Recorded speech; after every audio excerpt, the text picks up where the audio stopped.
The following video is a conversation between myself and Dark Souls 2 modder Moonlight Ruin recorded over 2 sessions. The aim of this video series is to catalog, analyze and evaluate the level design in From Software's modern games with a rotating roster of guests. Moonlight Ruin has years of data mining and modding Dark Souls 2 behind his belt, and I highly recommend checking out his channel and social media for anyone looking to get into the deeper esoterics of FromSoft design. We will be ranking the game's levels as we go, but this ranking is not there to give some definitive statement, as much as it is a way to frame the conversation. Myself and Moonlight Ruin advise anyone watching not to take the placements here too seriously. This video, like all videos on my channel, are sponsored by my game Snails Have Skeletons. If you want to support the work I do, I hope you'll wish list it on Steam in order to boost its presence in the recommendation algorithm there. Link is in the description. I'm Aerie Aesthetics, grab yourself a cup of coffee, and let's dive in. Hello everyone, and welcome to this very special third episode of the FromSoft level design conversation series that I'm doing. Today's guest, Moonlight Ruin / Steven, welcome. Hello everyone, I'm Moonlight Ruin. Wow, this is actually a first for me. I'm Moonlight Ruin. I'm mostly known for Dark Souls 2 mods, but I also like to talk about Kingsfield and translations and Kingsfield translations. And you did the Spanish translation for Kingsfield, didn't you? Yeah, that was a lot of fun. I had a lot of fun, like looking into the lore of Kingsfield 1.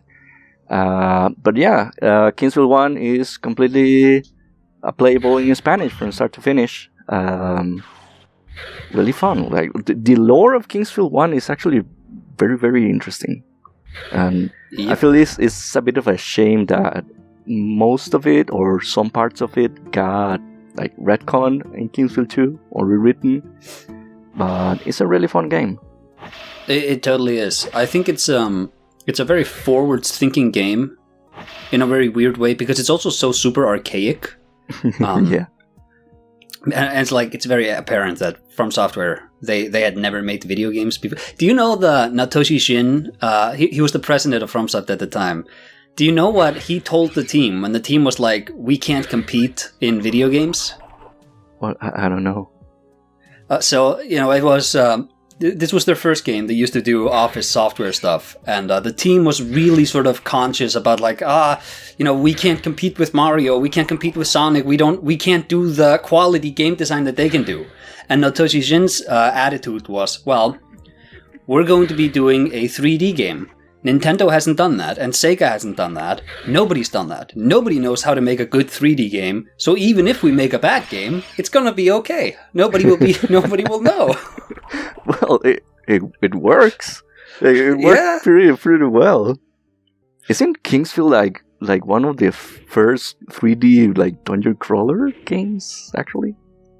It is. It's also, I think it was the 13th ever game to launch on the PlayStation 1. PlayStation, yeah. It launched like 2 weeks after the Japanese release.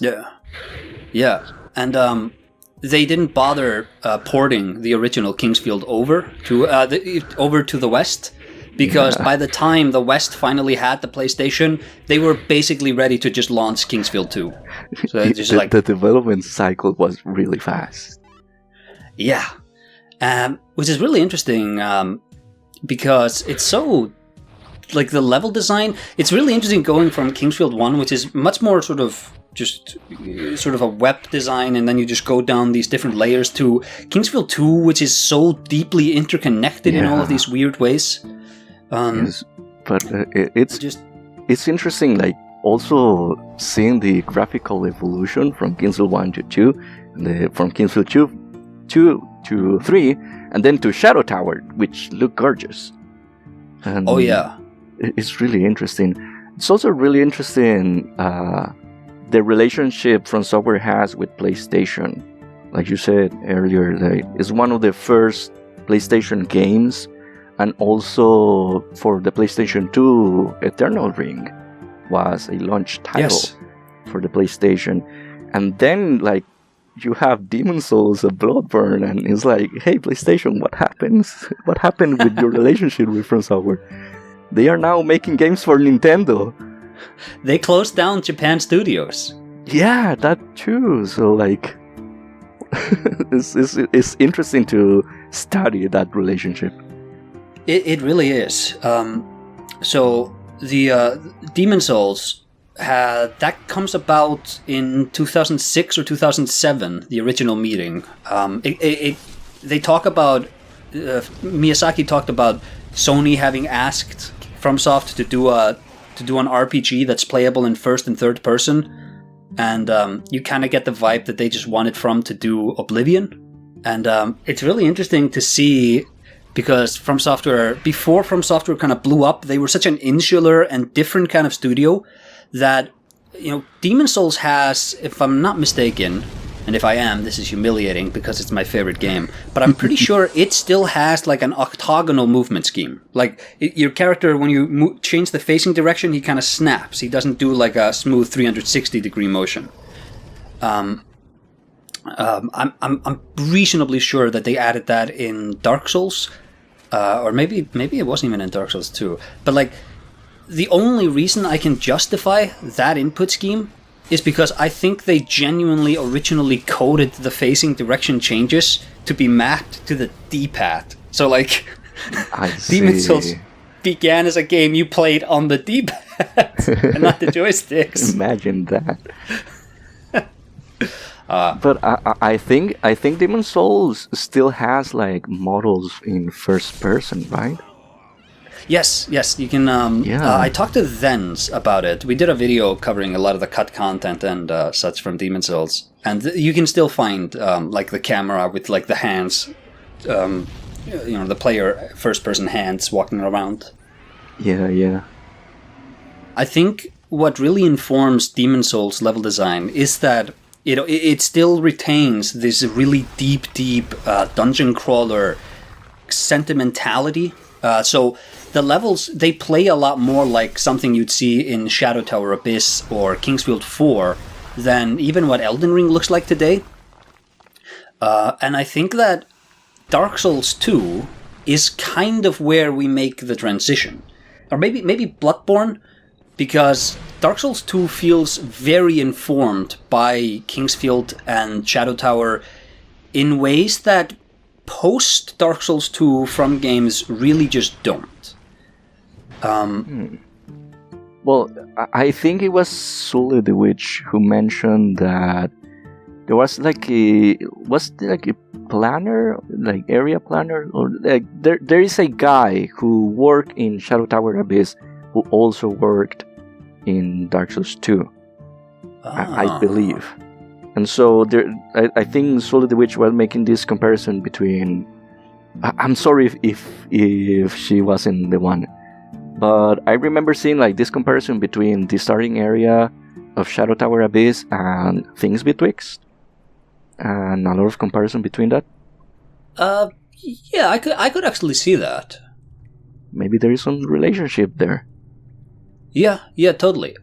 And I think the transition happened basically in Bloodborne, because Bloodborne is the point where they really seem to just hone in on the levels need to be facilitating combat. And combat is not just about, making the player kind of stress out, about making progress and getting deeper in the dungeons.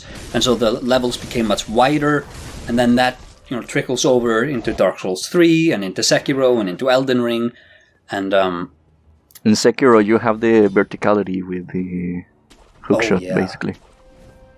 Oh, yeah. It's kind of like... Sekiro kind of feels like the Armored Core 4 of these games, because it's like you're just zooming around the maps, whereas in previous games you were like, you could still kind of do it a little bit in the older Armored Cores. What a comparison! Sekiro is the Armored 4 of Dark Souls. I think that Dark Souls 2 feels much more informed by pre-Miyazaki style From Software than every subsequent game would be. Where now they talk about I think it was Elden Ring when it was in development. They were talking about how, well, we want to do another game that's kind of like Dark Souls. You know, it's another spiritual sequel to Demon Souls, a dark fantasy game, but it's going to have a different flavor to it.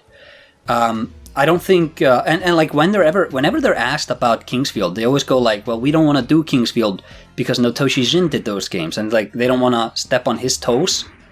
Yeah. But I would really love it. I generally think like even Elden Ring feels like a successor of Kingsfield. Like I know all of these games are successors like of each other. Yeah. But even Elden Ring feels like a Kingsfield, and there are some themes in Kingsfield that you still find like in Dark Souls 2 and Elden Ring, which both or Dark Souls 2 and Elden Ring feel very similar to. Yeah. But for example, in Kingsfield 1, since I did the Spanish translation, I got like very deep into the lore of Kingsfield 1, and in Kingsfield 1, like there is in the story there is the Dragon Temple or the Dragon Sanctuary, and the royal family builds Drangleic Castle, Verdite Castle, on top of the Dragon Temple, which is an underground structure. So now we have this story of royalty having a castle on top of like this important structure. Why the Dragon Temple is important is because they are the legends tell the story about this tool, this device that has great magical power, right? Which is the Moonlight Sword. And so the royal family are trying to look in, like, searching for that great magical power. But in the first floor, there's this guy called Ossi Ranvalk, which is the shirtless guy with a broom. It's an incredible character design. But this guy mentions very briefly that in the third floor there is the Labyrinth of the Winds, or the Wind Labyrinth, whatever. And he says like the Wind Labyrinth on the third floor is older than the Royal Cemetery, and then he says like no, it's even older than the Dragon Temple itself. So and there's other NPC, I think it's called Eric Blair, who says that the monsters that exist in the third floor were there even before the resurrection of the former king. And so it has like this lore that structure, the Labyrinth of the Winds, was created even like it's almost like the ancient people of Verdite worshipped the winds, right? So now we have this structure, the Labyrinth of the Winds, and then we have the Dragon Temple on top of it, and then we have Verdite Castle on top of it.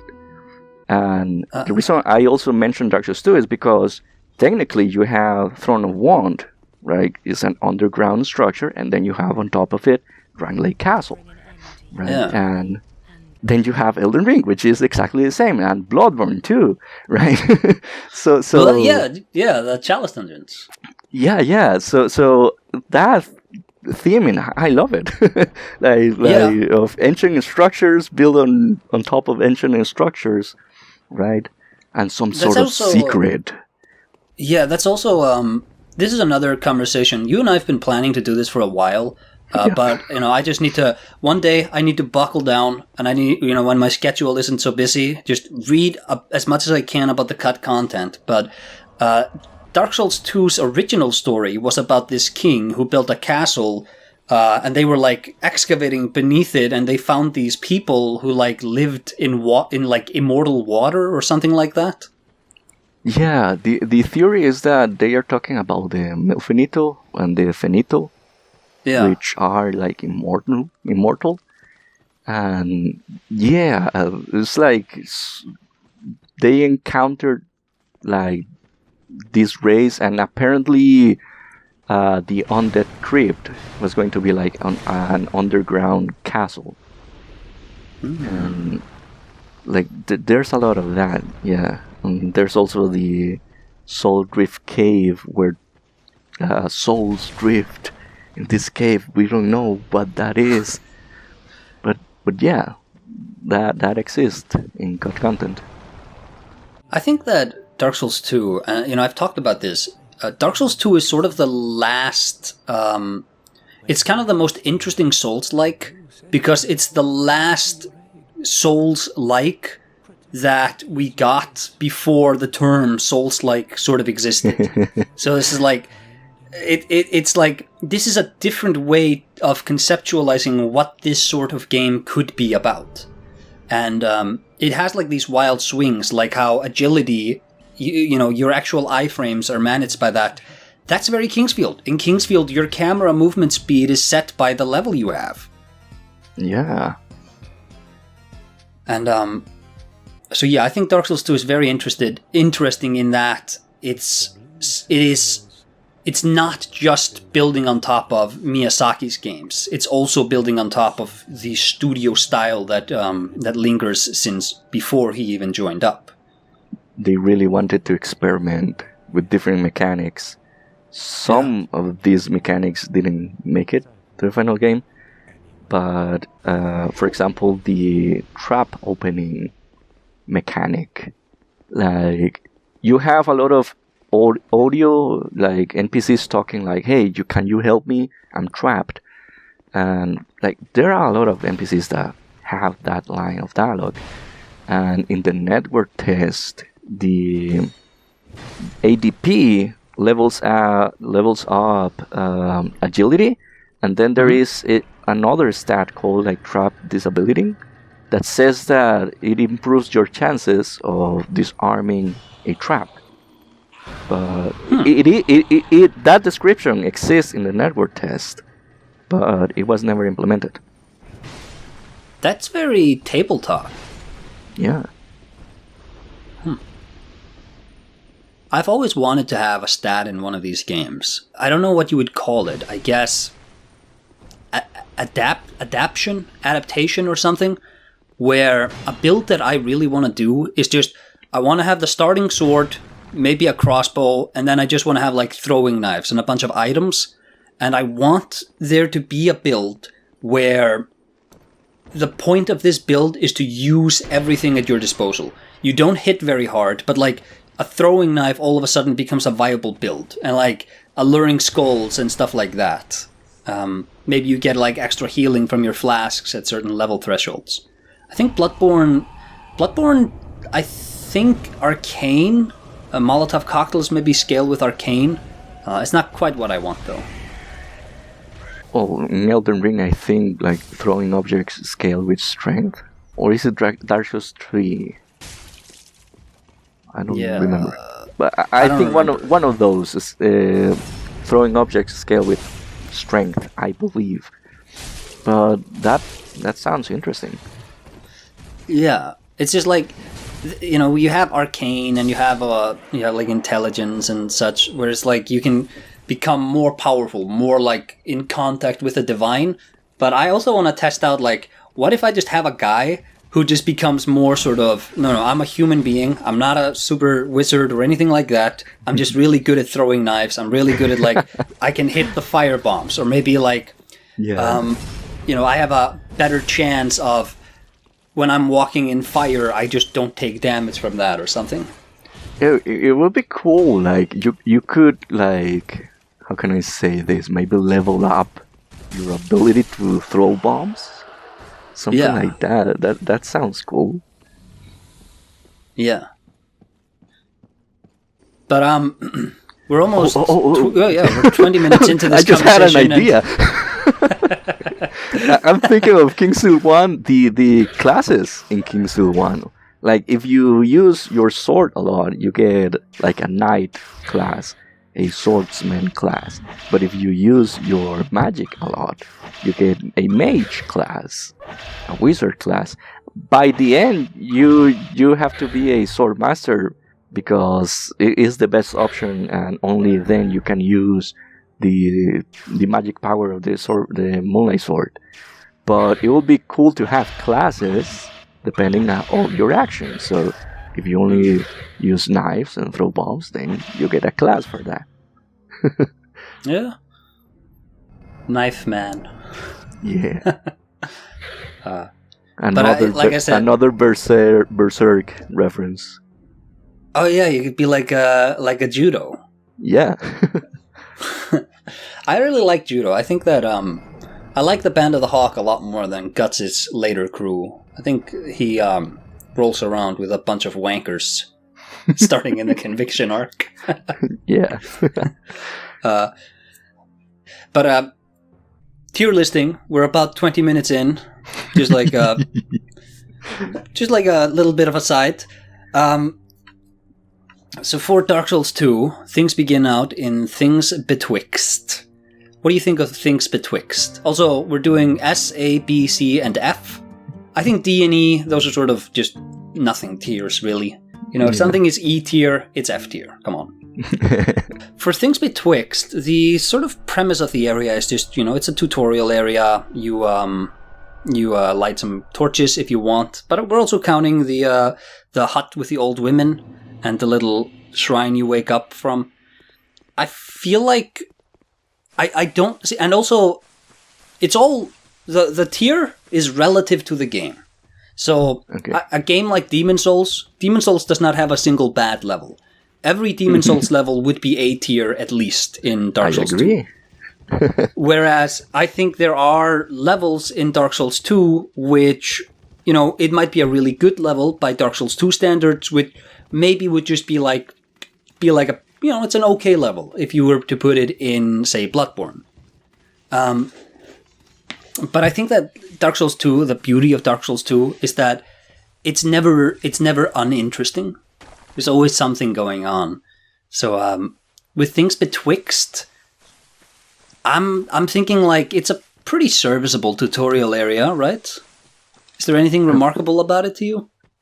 It's like the intro. Like you're waking up, and then you have the camera pans to this like light, right, coming out, and you're like, where is this place?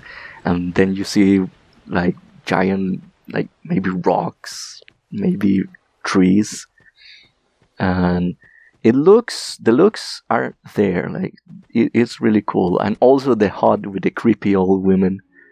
It also adds to that feel. As a tutorial, like you can skip everything.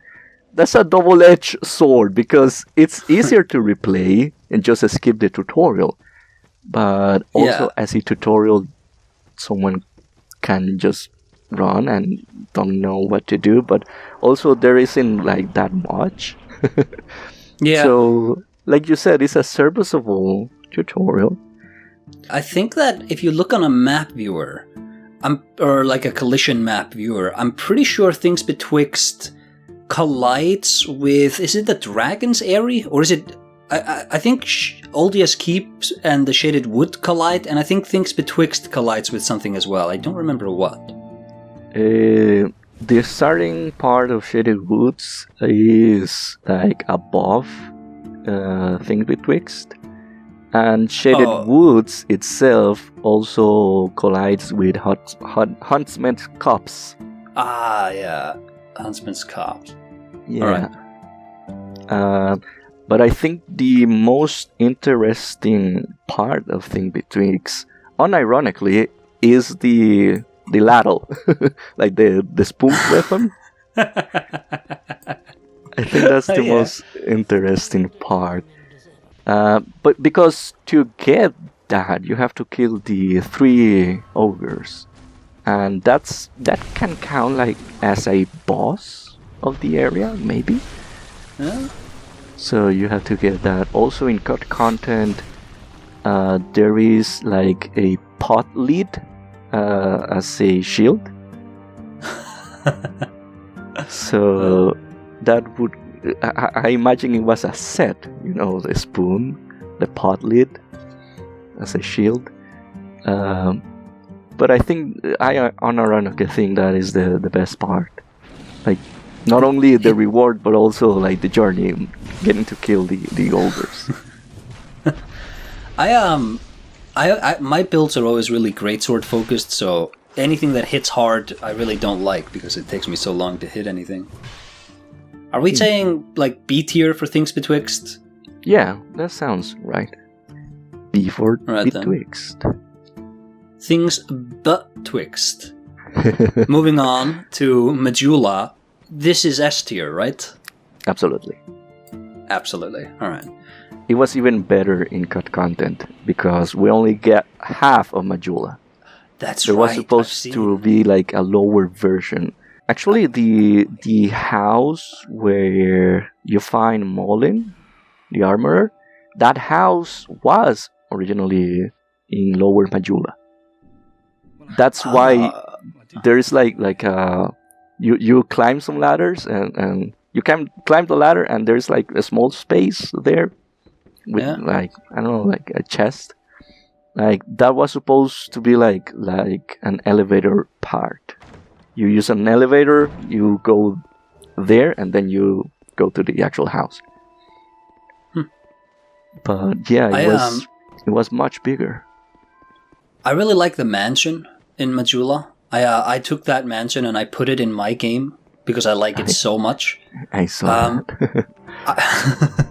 I think I remember I posted it. I think it was on Twitter or somewhere. I just posted like an image of it, and somebody just posted like, "Hey, I know that house." It's like it has like a different coat of paint on it, but just like the layout and like the just sort of like 4 windows and like sunken in and like 2 sort of more front centered, not towers, but like hallways. Then you have like the broken roof at this angle, and then you have the balcony that shapes like an L. It's like, hey, I know that place. That is such an like iconic place with the Majula map and the skeleton basement.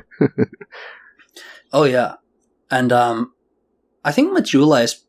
I think this is the strongest hub in any of these games. The vibes are there. Yeah. Like the ocean, the monument, the giant pit. There is a cat. The aqueduct in the distance. Yeah. Oh yeah, there is a cat, Shalquar. Yeah. I actually, it's funny enough, in my Dark Souls 2 mod that I'm still working on, I wanted to like maybe start in other area, like maybe think Betwixt be like something else. That was my idea.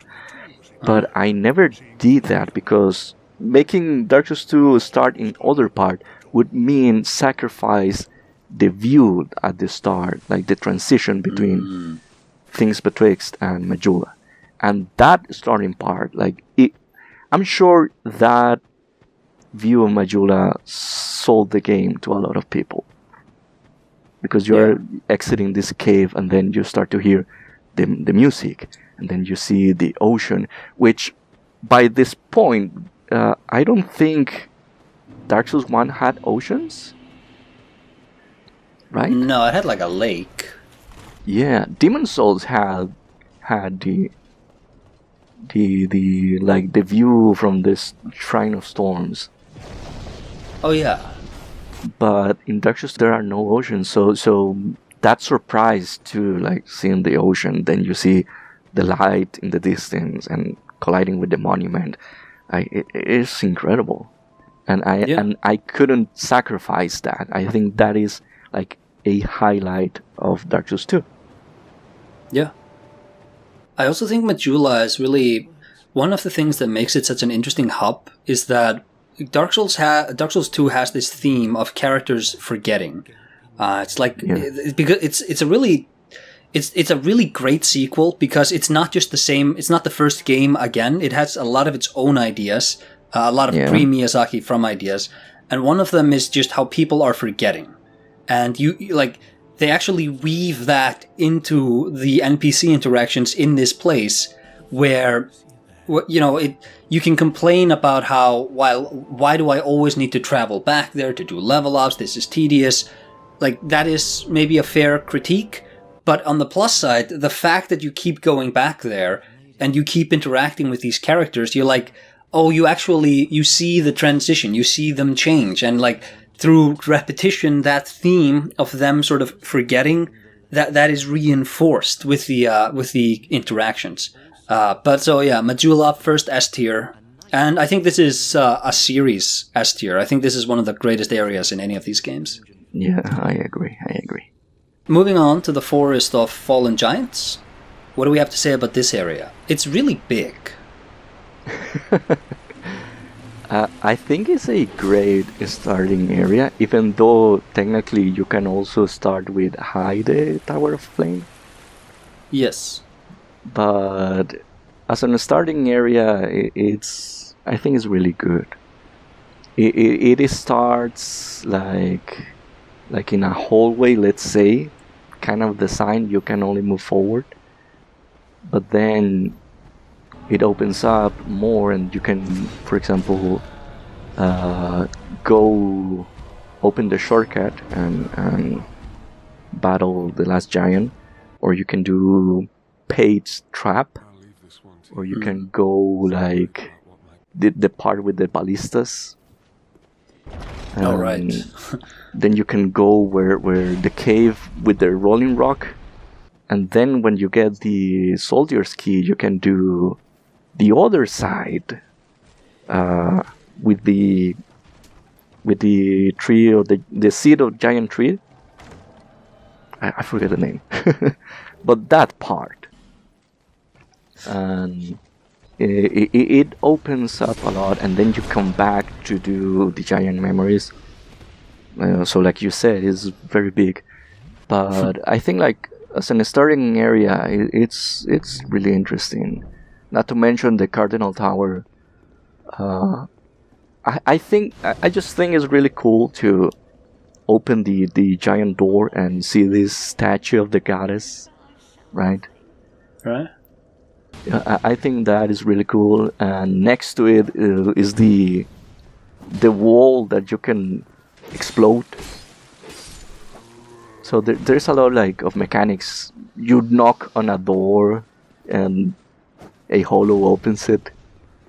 There is a door that it is locked, but you can just destroy and enter. So there are a lot of interesting ideas. Not to mention, it's one of the most complete areas of Dark Souls 2. Yeah, it's really nice that they front-loaded this one. I think there's a lot of good scenery here too. Like you have the sword sticking out of the wall. A lot of beautiful just vistas when you're standing on top of the ramparts, just getting sort of a look over the place. IllusoryWall recently did a video talking about this area, and he really went over how something I really never noticed before he pointed it out is how you can sort of see the water erosion and the changes still like lingering in the map. So there's a lot of fun considerations like that. I think this is like an A tier. Yeah. No, I feel like A tier is right for Falling Giants. Like I said, we're going to see more areas that aren't that complete. They feel like incomplete or rushed. But for Falling Giants, it feels like one of the more complete, one of the more like they really planned this area. And we also have the lore behind it, because we then go to the giant memories and realize, oh, this is First Fallen Giants, but like in the past. Yeah. And we have the giant memories here. They're each rated by themselves. But I feel like they map into this area. I feel like it's fair to have them in mind while rating this. There's also that great door that's like, show the King's Ring. And that's actually, I think that's a Kingsfield 4 reference. Because there's a door there where when you walk in front of it, it tells you that you are not kingly because you don't have a ring. Fun fact, in the Spanish translation, which is abysmal, they thought kingly was a proper name. No. So it says, no eres kingly. Like, you are not this guy named Kingly. Did they at least call it Kingly's Ring? Like what is a Yale? What's ring? It's not consistent. How do they say ring in Spanish again? Anillo. Anillo. Yeah, so they didn't bother to have it consistent. Yeah. Forest of Fallen Giants, A tier. The other starting area, Heide's Tower of Flame, I'm not as kind to that one. I think that this area is sort of endemic of the worst practices of Dark Souls 2. It looks really nice, and I think that the beautiful aesthetic is really doing the heavy lifting because... And I actually do kind of like the gimmick of having to increase the platforms for the boss. And I like that it has 2 bosses, but I feel like it's just kind of narrow areas with enemies that hit really hard. And I think the worst thing you can say about an area is not enough. And I think Heide's Tower of Flame, there's just not enough meat to that area. If we were rating looks alone, it would be like an A tier because the looks are totally there. But I believe even in the interview, in the DesignWorks interview, it is mentioned that initially it was just a transition area, that it became like its own area, its own map, and that could explain why it is so short. But yeah, the mechanic, and also there's this thing that at the middle it stops you and asks you to fight 3 old knights, and then a switch is revealed, and then in Scholar, when you go to the Blue Cathedral, it asks you to defeat the dragon, and that also reminds me of the Dragon Sanctuary, which also asks you to stop, fight, or the other dragon knights are going to pummel you. And but at least in Dragon Shrine, that is a larger area. Yeah. There is not enough space in Heide Towers of Flame, but I don't know. I think the looks can do a lot. I think, I don't know. I just really like to take my time and appreciate the view, and also we find a NPC, one of the NPCs of all time, like Targrey. Oh yeah. Look, I'm willing to negotiate. Like, to me, this is a C. If you want to bump it up, I'm willing to negotiate. I think my favorite thing about Heide's Tower of Flame actually comes in the Scholar of the First Sin. A lot of people don't like that game; they just shit on it.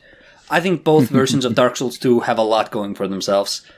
In Scholar of the First Sin, they added a knight who sits in front of a chest and blocks you from opening it. Ah, yeah, he's like sleeping in front of the chest. Like, dude, get the hell out of there, man. But it is placed in a very narrow bridge, so he can easily, very, very easily just fall. Yeah. I love that bridge too, because it looked like visually they designed it in a way where there's like a small gap and you're like, well, enemies probably can't chase me onto that bridge. Oh yes, they can. The big ass enemies, they will follow you there. Okay, so for the rating, I want to negotiate B tier because there's also the PvP component, element of it. Yes, okay, that maybe I've never played PvP in Dark Souls 2. Scandal, but I can see Heide's Tower of Flame being good for PvP. Yeah, to be honest, the bosses aren't that particularly interesting. One is just a recycled boss from Dark Souls 1. less interesting recycled boss fight from Dark Souls 1. The other one falls on its own. Like, he has an interesting gimmick, but it's not like the world's greatest fight or anything. Yeah, but I think it's interesting to have like the light tower, the actual Tower of Flame. It's an interesting view, and also the vibes are there. And let's include the PvP element. So I think B tier. Dark Souls 2 has pretty good PvP, I hear. So you might actually be able to negotiate a lot of areas up if you bring up the PvP. I won't be able to say anything back. It's interesting. I always find myself being like kind of a militant Dark Souls 2 defender, but I'm not like the biggest fan of the game. I just feel like it gets so like I understand people having issues with it. Like I have a lot of issues with it. Yeah, totally. But people take that and they run with it as if this is just like some sort of an abomination of a game.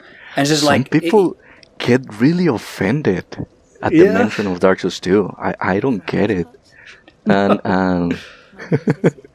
and it's funny because by its own, it's a great game. It is actually a great game. Totally. But I don't know, maybe it's because they compared it to Dark Souls 1, which is a masterpiece. Yeah. Maybe. something you often see in media when people are like really complaining about something. If you've ever seen Joel Schumacher's Batman and Robin, people complained about that movie. If you watch that movie today, like it's a fun sort of campy, silly adventure movie that doesn't take itself too seriously. But I think the issue is that at the time, that was like the last time you got a Batman movie. And it took like 8 years for you to get another one. And Dark Souls 2 released at a time where, you don't know if you're getting Dark Souls 3. Like, you don't know if Hidetaka Miyazaki is coming back to direct a dark fantasy game. And it's like, if you have the last decade of FromSoft games and you play Dark Souls 2, it's a really interesting sort of, okay, this game is doing something very different from everybody else. Whereas at the time, 2013, when it comes out, like it's still 2 years until Bloodborne comes out, and you're just like, well, what I wanted wasn't what I got, and because it wasn't, I refuse to appreciate what I got on its own merit. But when you go back, Batman and Robin, we've had 20 years of superhero movies. Now you can take that movie in on its own terms, and it's like it's perfectly fine as that. Dark Souls 2, it's perfectly fine if you can appreciate it on its own merit. Yeah, and it's a fun game. It's an actually fun game, and I actually fell for the trap that it was a bad game, so I actually played Dark Souls 1 and then 3, and left Dark Souls 2 at the end. And the reason why I'm a Dark Souls 2 modder to this day is because Dark Souls 2 left me a better impression than Dark Souls 3. Not to say that it's a bad game or anything, it's just that the game is so different, right? Yeah. And Dark Souls 3 feels more like a sequel of Dark Souls 1. Yes. But that also makes it so similar to Dark Souls 1 in a sense. Yes. And Dark Souls 2 is very varied, and it leaves like a better impression, or like the impression of this game is trying to do something different, and that makes it special.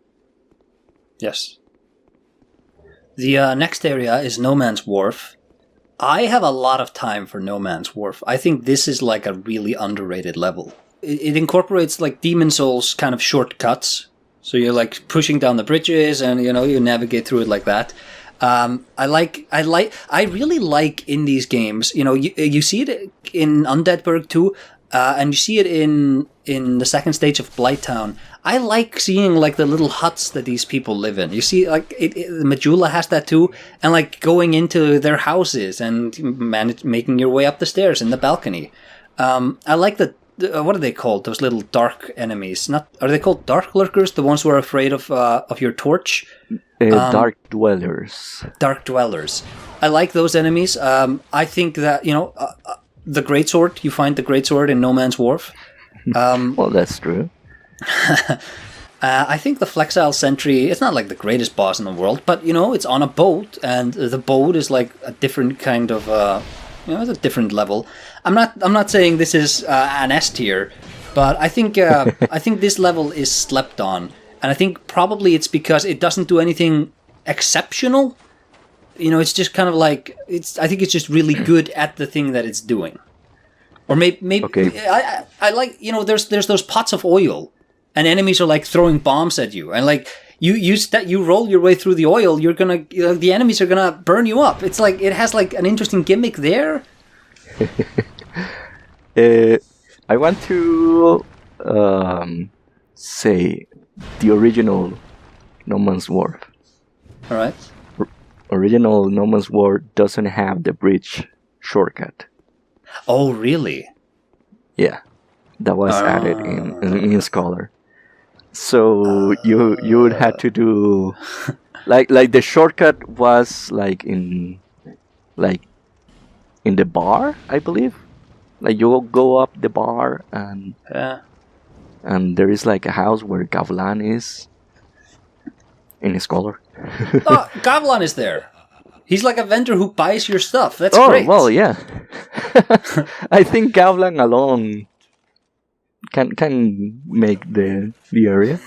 Well, for me, the things I like, I mentioned the bar. Like there are some drunken sailors, right there sleeping. Yeah. That is really cool. I like that there is like a wall that you can break. There is a house and with some sleeping sailors, and you can hit the wall, and there is like some skeletons. It's like a little cave, and there are some skeletons, and there is a crystal lizard. There is like a unique mechanic, but well, maybe Aldia's Keep also has some wall busting action. Now that I think about it, but anyways, that is interesting. The ship, I think, is the highlight of the area. And I believe in the DesignWorks interview, they wanted to make a ship level. Like, they mentioned that you sail and then the ship caught fire, and then you have a boss fight in the ship, and then you land elsewhere. There's also concept art of a ship on a mountain peak. Oh yeah. I wonder if the two are ever connected. That's another thing I like about No Man's Wharf, is that it's one of the few levels where the torch is actually really central as a mechanic, like lighting the different torches as you make your way through. And it's interesting that it can also explode if you are covered in oil.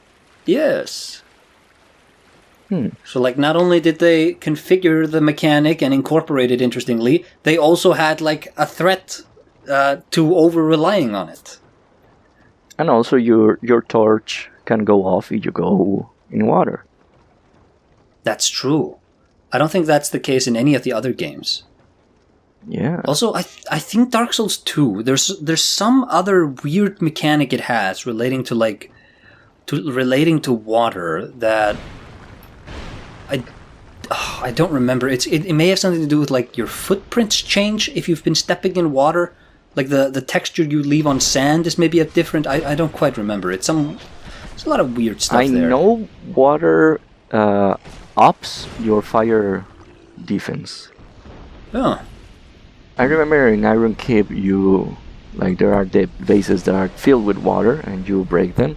Now you're wet, and you can withstand fire more, something like that. To me, No Man's Wharf is A tier, but this is a collaborative tier list, so I'm not just gonna bulldoze that through. So if you wanna maybe put it down, that's fine. Talking about No Man's Wharf. Maybe I like No Man's Wharf. I think it has a lot of mechanics that are interesting, like we said, the torch and the oil, and enemies reacting to light. So, yeah, A tier. And you know what? Yes. Let's not forget about some houses that you can see in the distance. That is also really cool because it's like this underground port, but people live there. Yeah. I also No Man's Wharf, and the Lost Bastille coming up, and like the gutter. The gutter is like famous for having had massive components of it just stripped out. But No Man's Wharf really has the vibe of a level that, in an earlier build of the game, I can imagine this having been much more elaborate. Is there anything confirming that or denying that, or? It is true, actually. No Man's Wharf was like connected to Lost Bastille, not in a teletransportation way that you go up to a ship and then you are teleported to Lost Bastille, but it was an actual connection between them.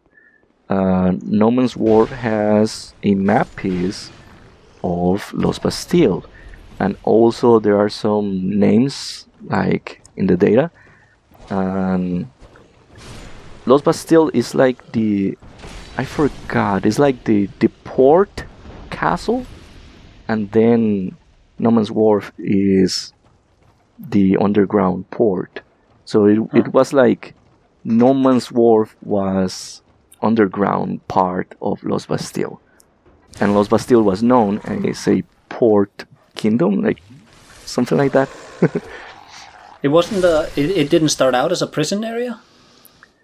No, like I think it's a texture actually that is called like Minato Castle, and Minato is port, and the texture is in Lost Bastille. Right. I forgot the name of No Man's Wharf, but I believe there is that connection too, that No Man's Wharf was supposed to be like underground Lost Bastille, and Lost Bastille wasn't a prison, it was like an abandoned castle. These places all have such awesome names. No Man's Wharf, Things Betwixt. One of my favorite names is Tomb of the Giants. I think it's really cool. Yes. But okay, you go. Yeah, so one thing I really like about the Lost Bastille, I don't love the Lost Bastille as an area. I really like the entrance to it, where you have like the couple of hollows that are like asleep at the table, and then you go into the elevator. I think that's a neat little set piece. I think the entrance is really cool because after you take the elevator, then you are like in some cells. You just walk in and you see cells, and you can actually see like bodies inside of the cells, and it's like really creepy. And then you go out and there is like a prison guard. I think that entrance is really cool. There's no, wait, the gargoyles are fought in Belfry Luna, right? Correct. So the only boss in Lost Bastille is the Lost Sinner? Well, the Pursuer, if you want to count. Sentinels? Oh, that's right, the Sentinels. Sentinels are very iconic. I love that fight because it's one of those really situational moments which Dark Souls does. Like, it's kind of like Gravelord Nito. You fall down, you lose half your health. Yeah. You start with a fall. Yeah, it starts with a fall, and then, Nito attacks you from a distance, so you just panic, and you run into the map and you aggro all the skeletons. But, like, the test of Nito is don't panic. Stay calm, and, like, let Nito come to you. And the Lost Bastille with the Sentinels is like you fall down, don't jump down, don't panic, and aggro the Sentinels. Fight them one by one. Yeah. They actually give you a lot of time to fight, or enough time to fight the first sentinel. Yeah.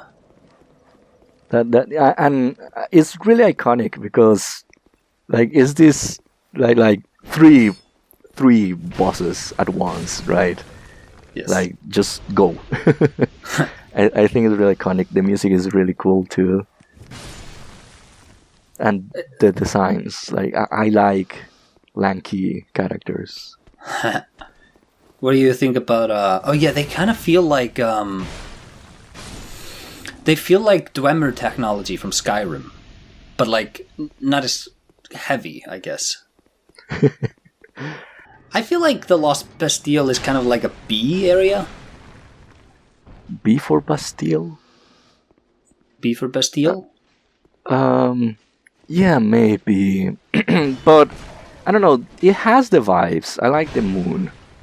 Right. It has the moon. It has the vibes. But Lost Bastille, to me, as someone that has mod Dark Souls 2 for a very long time, Lost Bastille feels like one of the least complete areas. Like, if you see the actual, like, Sinner's Rise, like, that structure is just like a rectangle, like a big rectangle mesh. And then you see the other towers there, and they are just big rectangle meshes. And then you have the windows that are just textures, you know? Oh, yeah. And I don't like it has the vibes, but when you start to look really close at it, it becomes a bit ugly.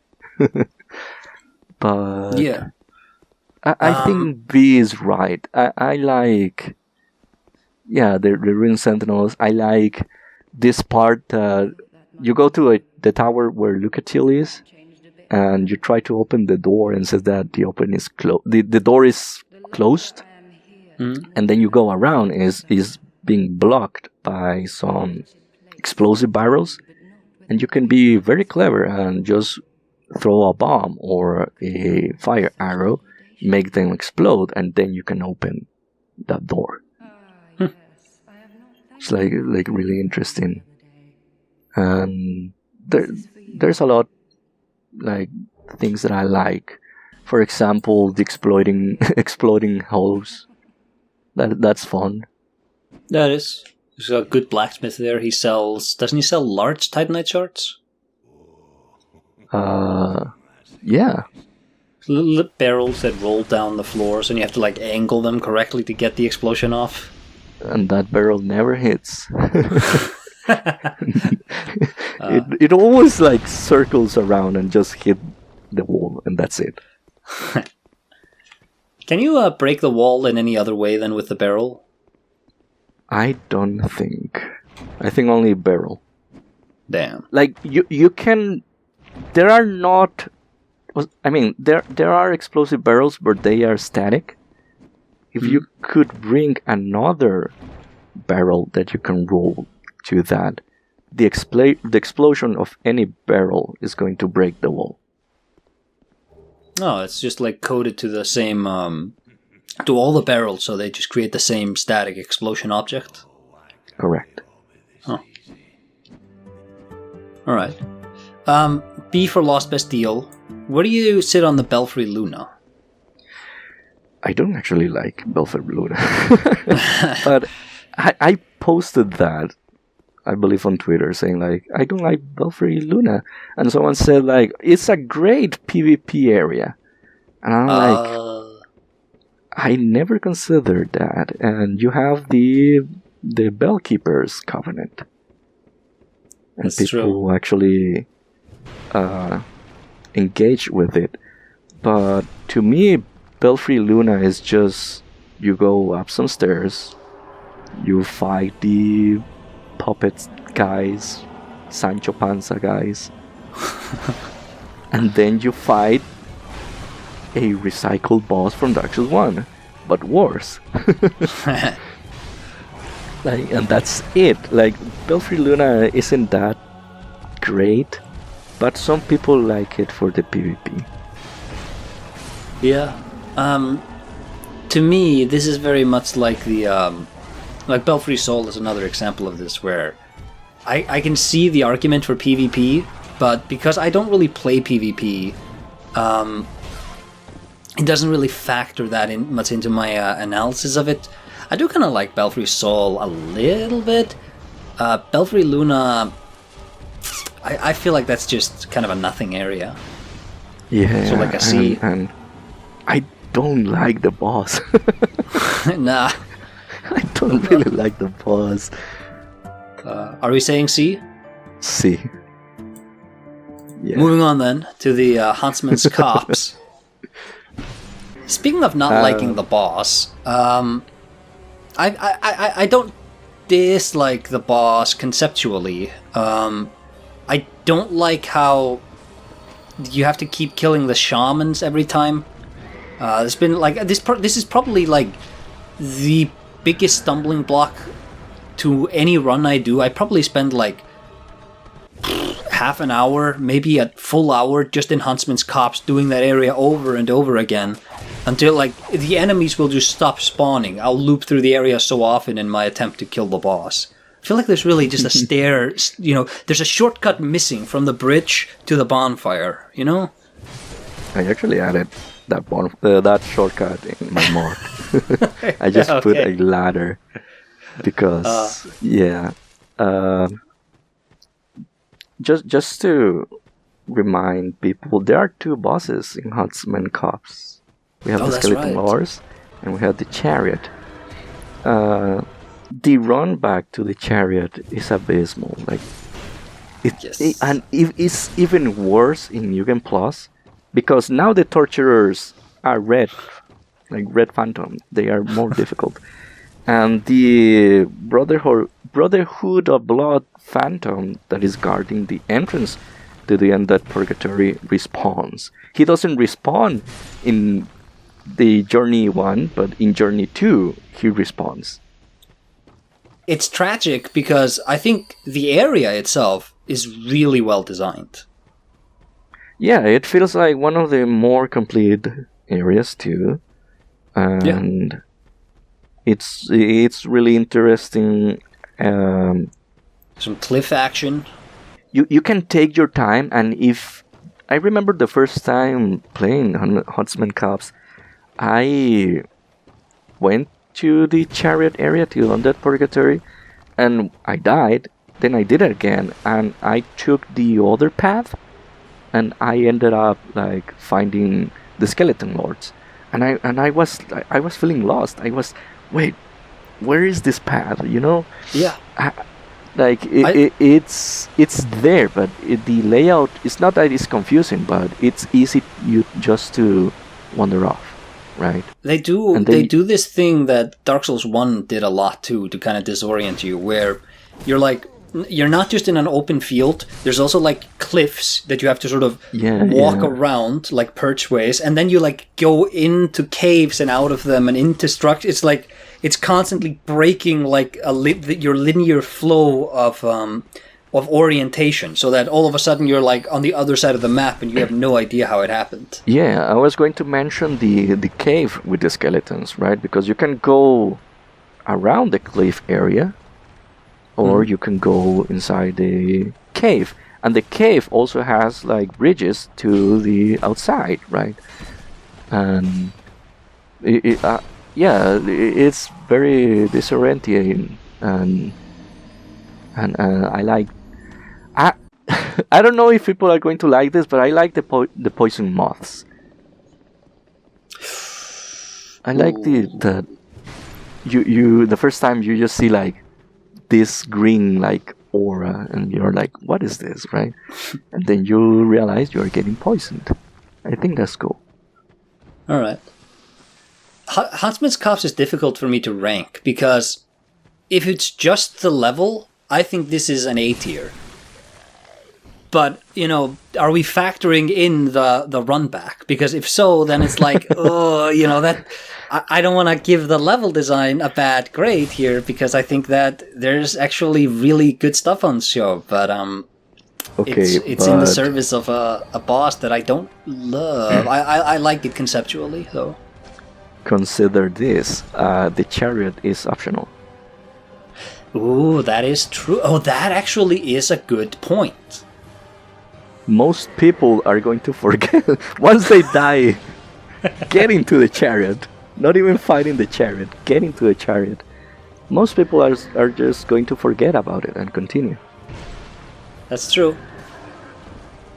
All right then. I think if this was a mandatory boss, I think we could. I think we would have to factor in the run back. But since it isn't, I feel like we can just talk about the level. In that case, I say A tier. Yeah. You were talking about the poison moths, so I kind of want to talk about my love of poison in the Harvest Valley. I love the little caves with like the gas that obfuscate your vision. That's so Demon Souls. It's like you go down there and you just have like there's no way of orienting yourself. You just gotta memorize the layout. I love that so much. And there's like little twinkling titanite lizards there. Oh yeah, there are like 3 at the same time. And you have to choose, and most of them just fall into the holes too. The enemies, I think, are interesting. You have the little poison guys. You have the big poison guys, and the desert pyromancer. I also feel like, interestingly, this is a poison level, and I don't love the Black Gulch. We'll talk about that later. But this is one of those rare FromSoft poison levels where I don't really feel like the poison is that big of an issue. And it's not a swamp. Yeah. It's just like caves. Yeah. This is an A tier for me, but I'm willing to be talked down. But it's just like it does so many like it's really leaning into the Demon Souls thing, bringing it up to an A for me. But if you wanna critique it some, that's fine. My only critique of Harvest Valley is the enemies. Like it's not that inspiring, honestly. And I don't like the blacksmith guys. They don't make sense, you know. Feel like they maybe belonged to another area at some point. Yeah, it's like they are talking about mining and you have hammers, like smithing hammers. It doesn't make sense. But I think for me it would be a B tier. All right, I'll accept a B. I thought you were gonna go like C. I know this is a hated level, so I'm happy to see it. I'm happy to see it up here. I think it has its good things. Like the level layout is fun. There is a trap, like the trap with a lot of hollows, the spiky guys. Like you drop that, but you don't realize you dropped to the trap. You cannot go back. You are just stuck with like 5-6 giant hollows. It's really fun. All right, Earthen Peak. This is a level that it's been probably 10 years since I've played base game Dark Souls 2. I've really just played Scholar since. Mm-hmm. Earthen Peak, I know for a fact, was really hurt by Scholar. There's specifically an enemy placement where right now. So how's it set up? There's a it's a trap area where you're like on a walkway, and I think there's like desert pyromancers throwing fireballs at you or something. Oh, and yeah, I know. It's a it's like a trick, because if you go there, I think it like collapses or something. Yeah. Whereas now they have enemies that don't lure you anymore. So it's like the trap is kind of not working. Yeah, it's a terrible way of explaining it. Feels like right? that part was set to that specific enemy being able to like get you, you know? Yes. So it loses its purpose. The interior kind of reminds me of Zen's Fortress of Traps, because it's a lot of, just you're kind of like ascending this this fortress area. Narrow walkways. I always love that in these games. This is a major aside. I love areas like Darkroot Basin and the Valley of Drakes. In any game, wherever you're like walking precariously on a cliff, I love that. But Earthen Peak, I think when people think about Harvest Valley and they think about how they don't like it, they're really thinking of Earthen Peak. Earthen Peak. Yeah, maybe. There are things to like about Earthen Peak, like the giant rotating things. I forgot the name. The gears and the fans. Yeah, the gears. I like like how it looks. I like the poison like pots. That's actually a good point. It's interesting because you have to be careful when you're fighting not to roll into them. Yes. But I don't know. What are your opinion on Covetous Demon? Is it peak? I think it's telling that they use this boss again later on. Yeah. This has also been mentioned a million times. Like, you have to burn the fan, but the fan's made of metal, so it's like poorly communicated. Like, I get it, but at the same time, everybody knows that, so that's not like a big deal for me. I think it's cool to have, because when you're going to Earthen Peak, like, you see the windmill. Yeah. And then you burn it, and you can see that it's actually not moving anymore and has like smoke coming out of it. Yeah, I think that is cool. Well, I like that Mitha is a Kingsfield 3 reference. Oh yeah. Pretty easy boss though, but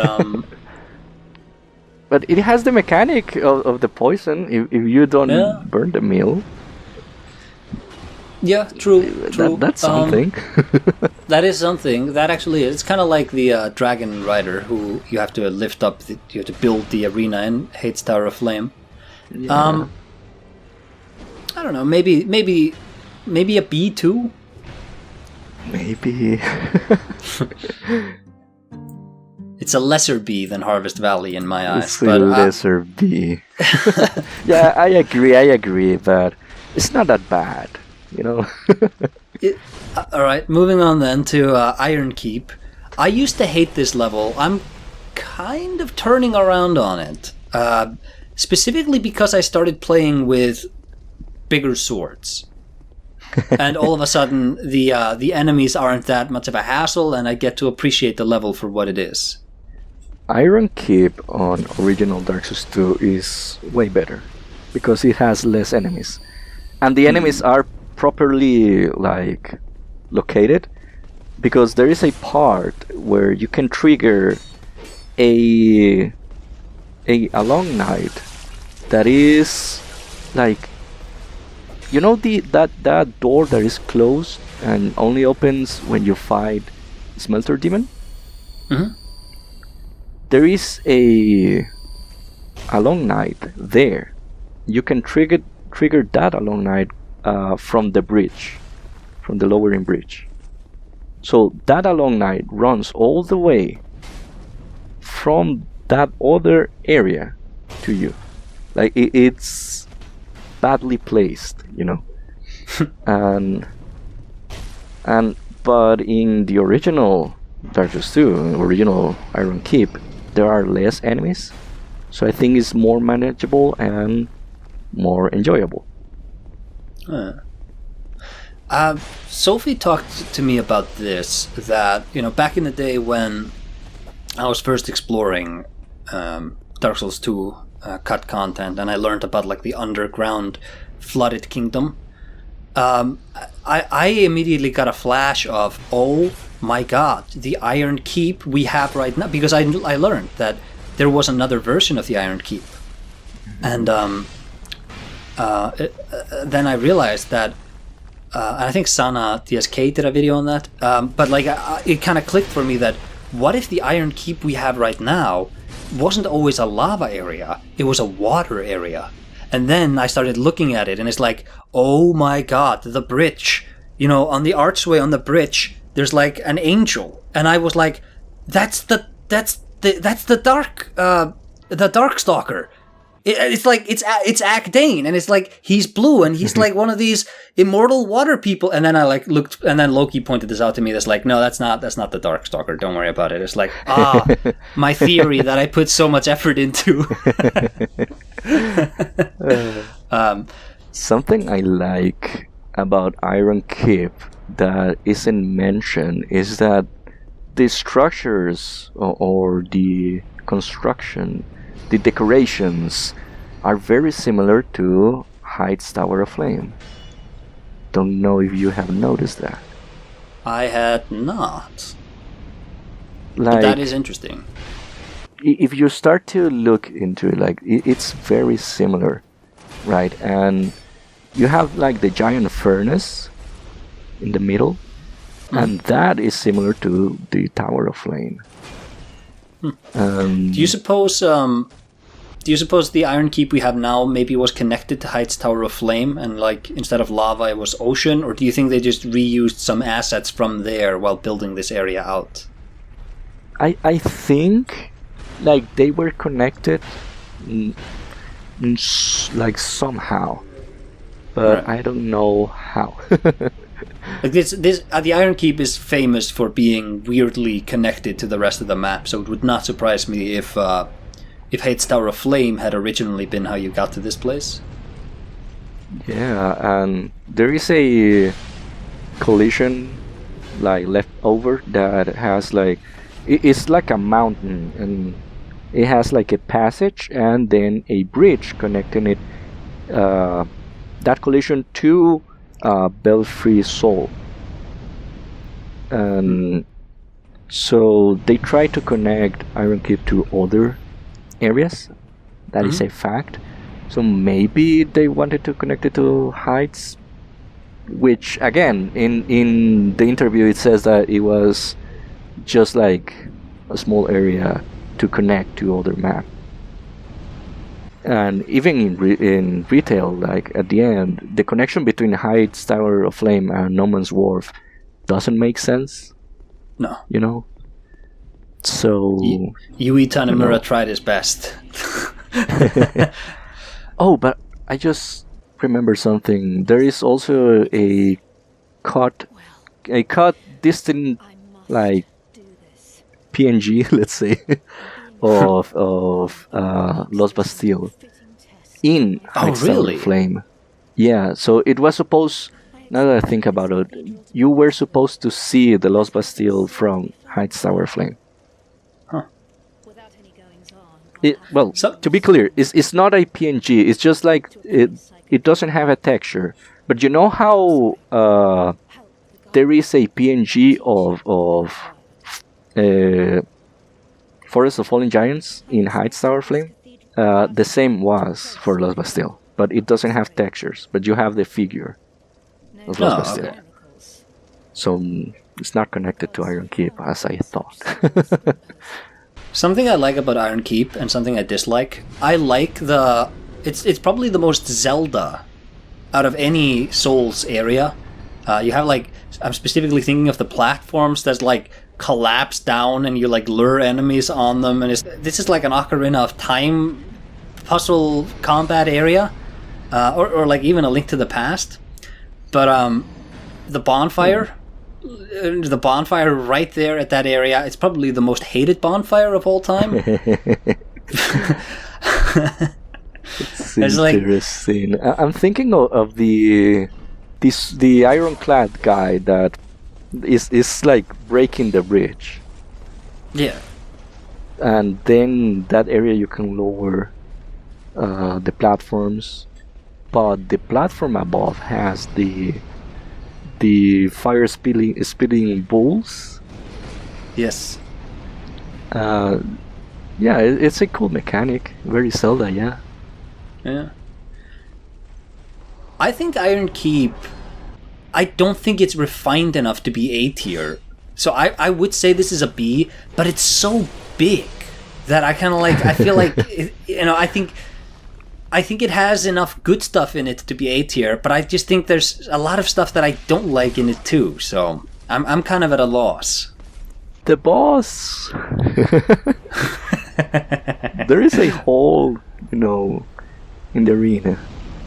Yeah. And the boss tends to push you to the hole of the arena. That is true. It's not a difficult boss, to be real. No. They reused the Ceaseless Discharge boss, where it's like, he stands in the lava and fights you. Yeah. And that's also a boss from Kingsfield 4. And in Kingsfield 4, that boss, when you kill him, the lava disappears, just like Ceaseless Discharge. Oh yeah, that's true. Hmm. What do you think? Let's decide on the Old Iron King. I think the Old Iron King is kind of a boring boss. Yeah. Yeah. You know what? He is different. I will give him that. He's kind of like... I get the feeling that this is maybe what they originally wanted to do with Dragon God from Demon Souls, just way smaller, of course. But I think that he's one of those bosses, and I think that the oh heavens, we were talking about him just earlier. Huntsman's Copse, the Executioner's Chariot, is also another one of these bosses, where it's a boss that ultimately doesn't care about your build, because there's just like, there is, objectively speaking, a better build for this boss. In both cases, it's, you want just iframes, just have the iframes and have like good defense on you. Yeah. And, so there's also this strat to just go to the corner and none of the projectiles is going to hit you. Yeah. So there's cheese. There is cheese. I think Iron Keep gets a B. What do you think? Yeah, that's okay. Moving on to then Belfry Sol. I think this is a C with Belfry Luna. I don't have much more to say about this area. Yeah. You got anything? I'm trying to think, like... I mean, like... You can get immolation there, I believe. Oh yeah. Is that enough to push it up a whole rank? Does that make it as good as Heide's Tower of Flame or the Lost Bastille? No, I think Belfry, Luna, and Sol, they should be together. Yeah. C. Next up then is the Grave of Saints. This area is no, hold on. I'm thinking of the Undead Crypt. Never mind. Remember the rats. Yes. Grave of Saints then, worst boss in the game? I mean...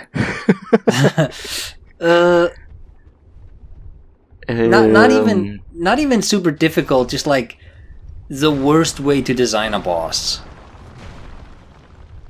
Yeah, I don't consider it the worst boss, actually. Alright. Oh, really? Yeah. They really wanted something, and this comes from the developer notes in cut content or on news content. The developer note says that they wanted to confuse players. So you have like statues of rats, right? And the idea was that, oh, there is a rat right there, and you attack, and it's a statue, and then you get hit by a real rat, So they tried something. Oh, I like that boss. I'm talking about the Sif reskin, not the Royal Rat Authority. The the gigantic rat thing that has like smaller rats that do toxins You're or poisons. confusing. That is in Doors of Pharros. Oh, you're right. That is in the door. That was in Doors of Pharros. I'm talking Grave about of the Royal Saints. Rat Vanguard. Yeah. Grave of Saints began for me like, okay, Undead Crypt, I like this. Then I was like, no, wait, that's not the Undead Crypt. I hate this place. And then you're like, no, you hate the boss of Doors of Pharros. And it's like, okay, Grave of Saints gets another bump for me. I'm kind of sad. I'm kind of sad that you don't remember Grave of Saints. No, I like the Grave of Saints. It's like it's kind of like the catacomb. Like visually, it's kind of like the catacombs from Dark Souls 1. It's also kind of like it because there's a lot of moving pieces that you can sort of toy around with. This probably has great PvP, but God, if I don't know about that. Yeah, I don't know either. I haven't heard anything about the PvP in Grave of Saints. Oh, really? Yeah, I don't know. There's the Rat Covenant, yeah. It's kind of weird because you get summoned to the other player's world, and it's like a reverse invasion. If you die, you really die. When you die as an invader, there's nothing wrong with dying as an invader. But if you die as a Rat Covenant guy, like, you really die.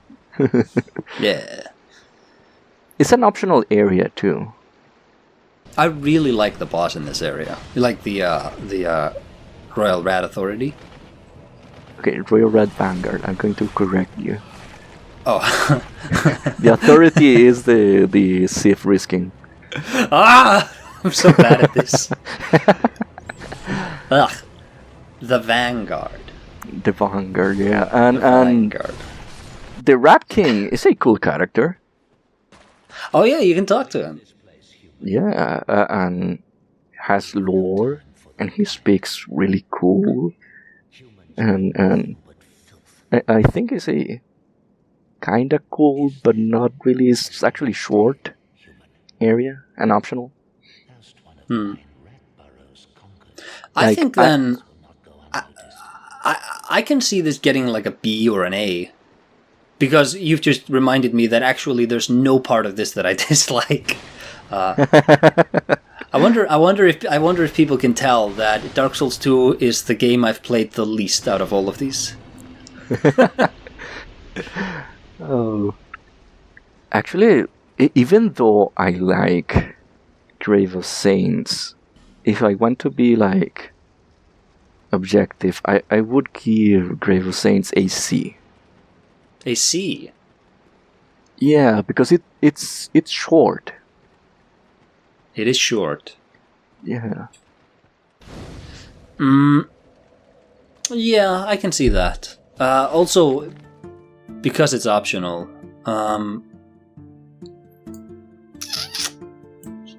you can put it to a C. And move on to the gutter. Which is, I talked about this earlier, famously. This area used to be enormous. Yeah. It used to be Blighttown too. There's a great concept art relating to this area where you had just like, I believe you had like shanty towns built around the foot of a gigantic bridge. And you just look at this and you're like, oh my god, where is this game?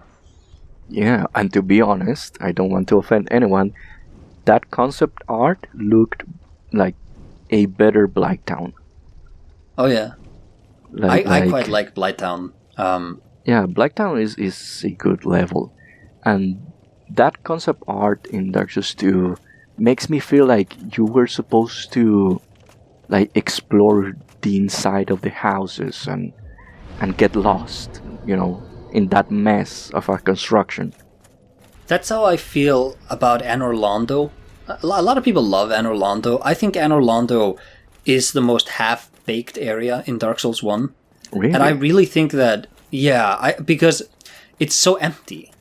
And you can make the sort of narrative point that like, yeah, that's intended. It's like, yeah, okay, but like the next time they did this level, they start you in the town, and then they like make you work your way up to the castle. And I think that they probably intended that to be how you navigated through Anor Londo. Like you get to the top, and then you have to go down, and then you have to go into the town, like way down below, and then maybe even into the sewers, like we do in Dark Souls 3, and then you have to make your way up again.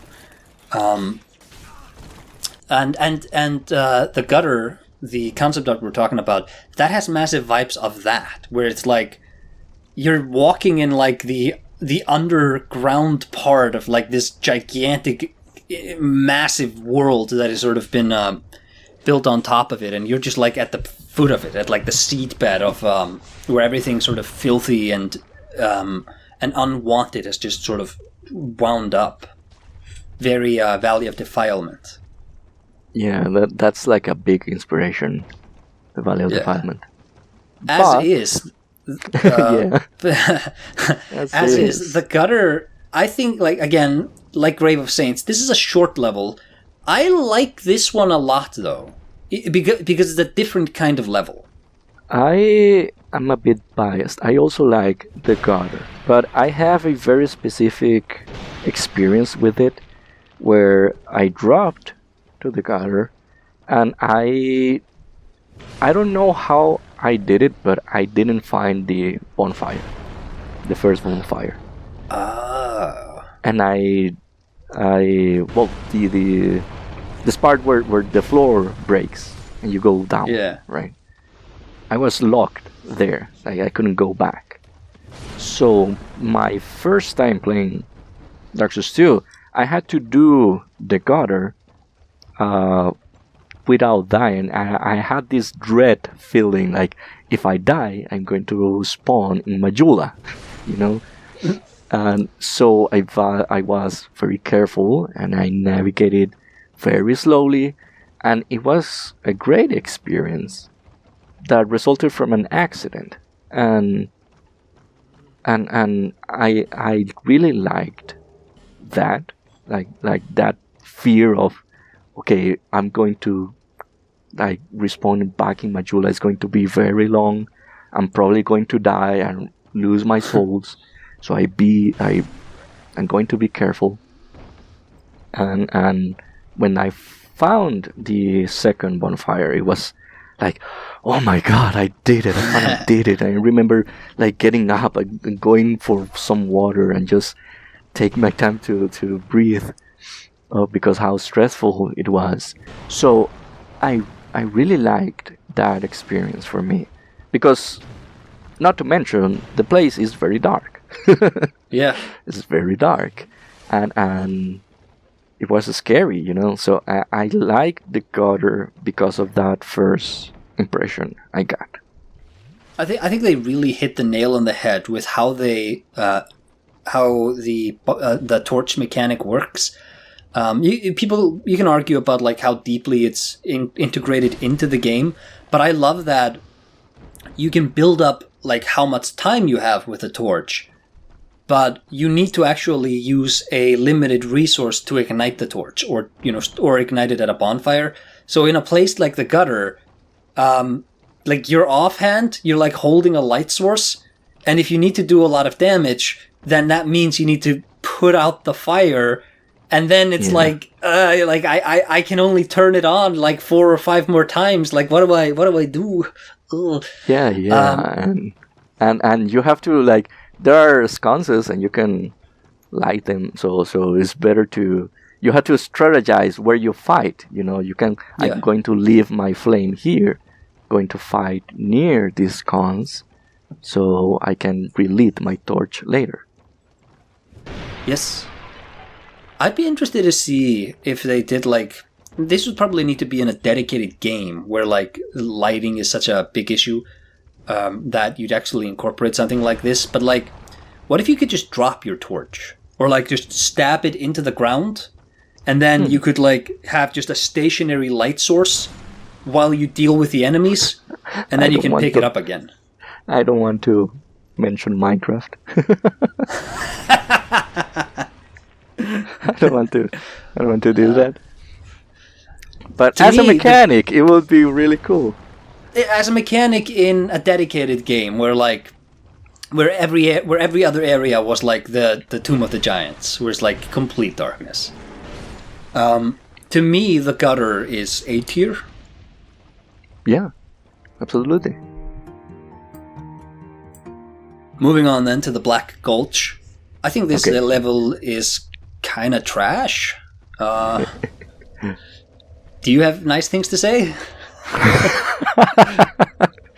The dragon skeleton is cool. I like the little black goopers who stay in the water. I think that's a cool enemy design. Yeah, you can shoot fire and they burn. Oh yeah. There is a mechanic in the Black Gulch where you go down, you fight like the giants. Yes. And the more phantoms you have, the more giants appear. What? And that is, yeah. If you go with phantoms, with company, either NPCs or players, more giants appear. Do they all drop giant souls? No. It's like so its own battle. It's like its own battle. When you kill all of them, they drop the forgotten key and something else that I forgot. Okay, that's actually pretty cool. I'd need to... In the Scholar, they added 2 invaders, like the Woodland Childs and Woodland Children. And I believe they trying to replicate that event, and if you go alone, only 1 invades. But if you go with phantoms, the 2 of them invades. I think the Black Gulch, I also think it has like, not the worst boss in the world, but it's pretty... It's the Rotten is actually a lot like the Adjudicator. This is as close to an F as I would want to give a level until we reach like the Frigid Outskirts. I think this is really straddling the... It's waiting. Yeah, just like ominously, like as if this could be ever be anything else. But I think this is really like bottom rung. Interesting idea. You know what? Kudos on it being short. If this was a long level, I would hate it. I would really hate it. As is, it's just like you just do a little roll through it and like don't bother exploring. That's not worth it. I mean, like, Black Gulch is not great, but I wouldn't say it's as bad as Frigid Outskirts. Like, that is bad, you know? Yeah, that's like the worst. Yeah. So what, do we say like a C, maybe? Yeah, C. Close to F. Close to F. But I there is no D and there is no E, because I think that between like C, that's a bad level, I think, but F is like really abysmal, and I don't think you have like gradients. It's either really trash or it's like okay, it's just kind of like not great. It's just like you said, at least it's short. You cannot say that of Frigid Outskirts. No, the Frigid That's the thing. Oh, and the enemies in the Frigid Outskirts, they don't despawn even after you've killed them like 10 times because it's DLC. There you go. Oh. Alright. Shaded Woods. I think this could be another S tier. Fun enough, Shaded Woods is divided in 2. You know, like the Shaded Woods and the Shaded Ruins. I think the Shaded Ruins is really good. Oh, I think the Shaded Woods is really good. This is like the Silent Hill fan in me. I love whenever they try to do like... and this is also when they do darkness. I love when they try to use obfuscation of visual elements as the thing you need to work around. They don't often use mist. I think Shaded Woods... And Frigid Outskirts actually uses mist, but that area sucks. Usually, when they want to obfuscate it, they have you just be plunged in darkness. the fact that it's mist, I think, really atmospheric. I think the enemies are kind of cool. I like that the trees do a little rumbling sounds when you hit them. They are creepy.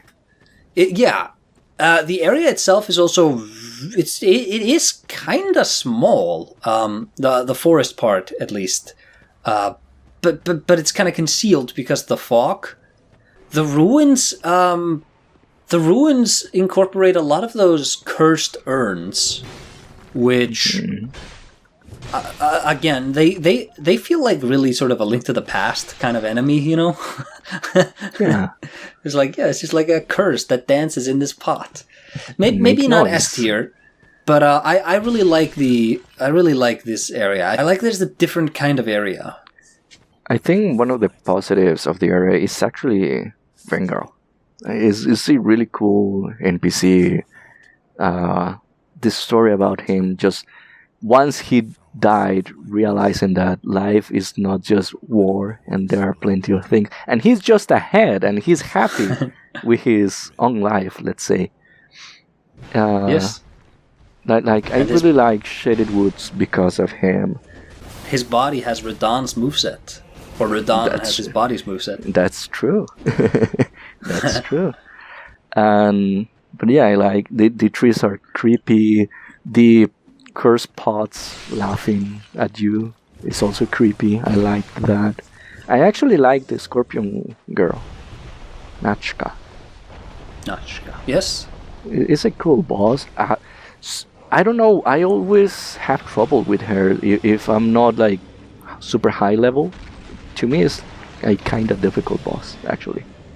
Even when you summon her husband? Yeah, he's useless. He and Vanguard, they both, I think, are both sort of good ambassadors of that theme of the nature of life. That's one of Dark Souls 2's major themes too. It's like, you know, what is life and what are the different ways life can sort of be created. You know, this guy died and he just lingers on as a head. And, you know, with he talks about when Seath created them and how he was just filled with hatred and madness and like just, you know, he just was driven by insanity because he didn't have the immortal scales of the other dragons.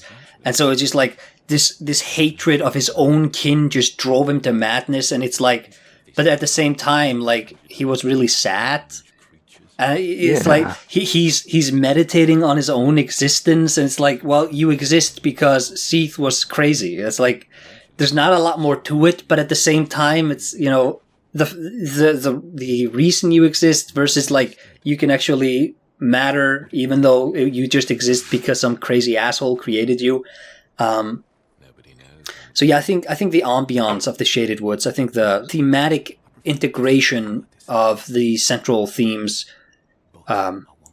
Complex sentence in the Shaded Woods is quite good. So yeah, I would say definitely S tier, but I would understand if you'd want to rank it lower. Hey, I'm going to say A tier.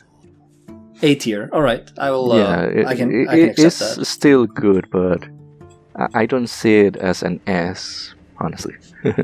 All right. Moving on then to the Doors of Pharros. So I like this area. I just hate the boss. Gavlan comes back. Gavlan goes back. He stays there.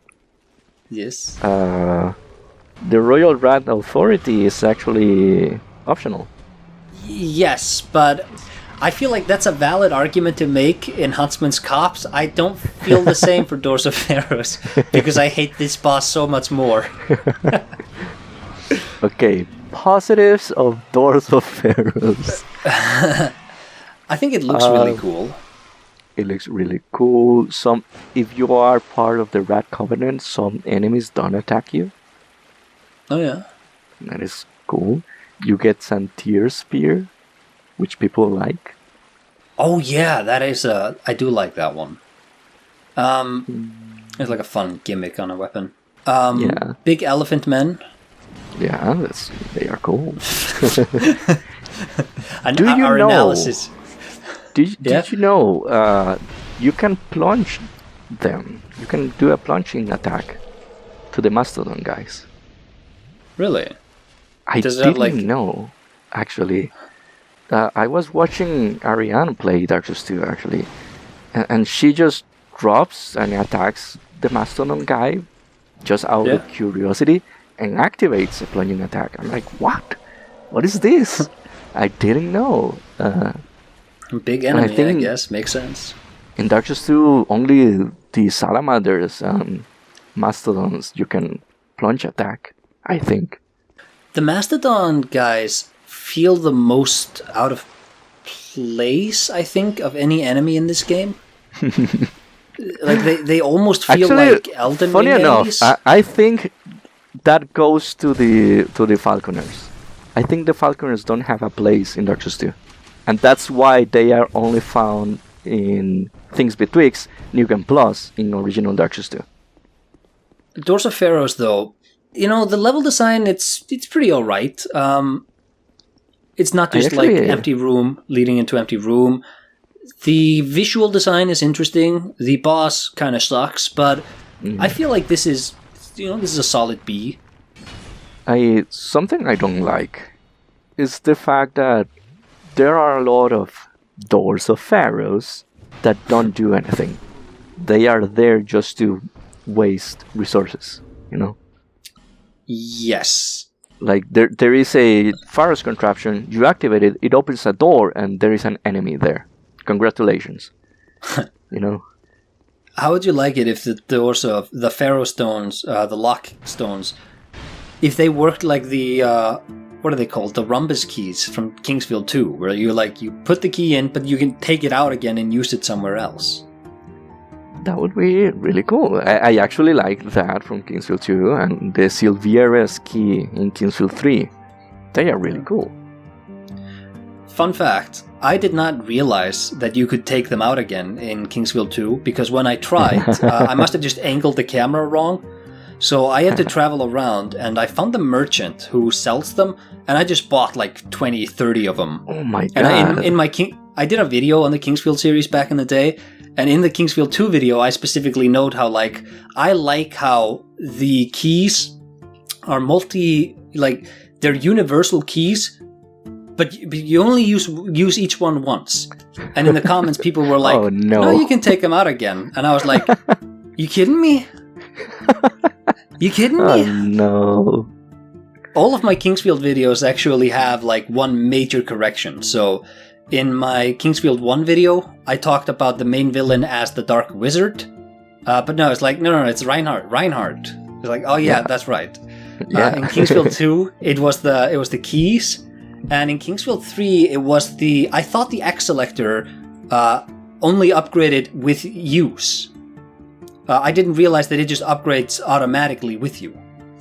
Yeah, it's more like a story device. Yes. Like, it just upgrades. In Kingsfield 4, weapons, the more you use it, the more levels they gain. Yes. The most powerful weapon there being the Triple Fang from Kingsfield 1. Yeah. The Triple Fang is like the cooler, more secret Moonlight Greatsword. Yeah. Do you remember where we saw the Triple Fang last? What, Armored Core? Armored Core 6. Yeah. Like I think it's the final attack which Allmind tries to do before shutting down.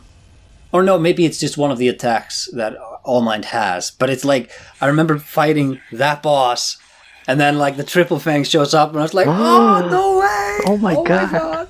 You remembered?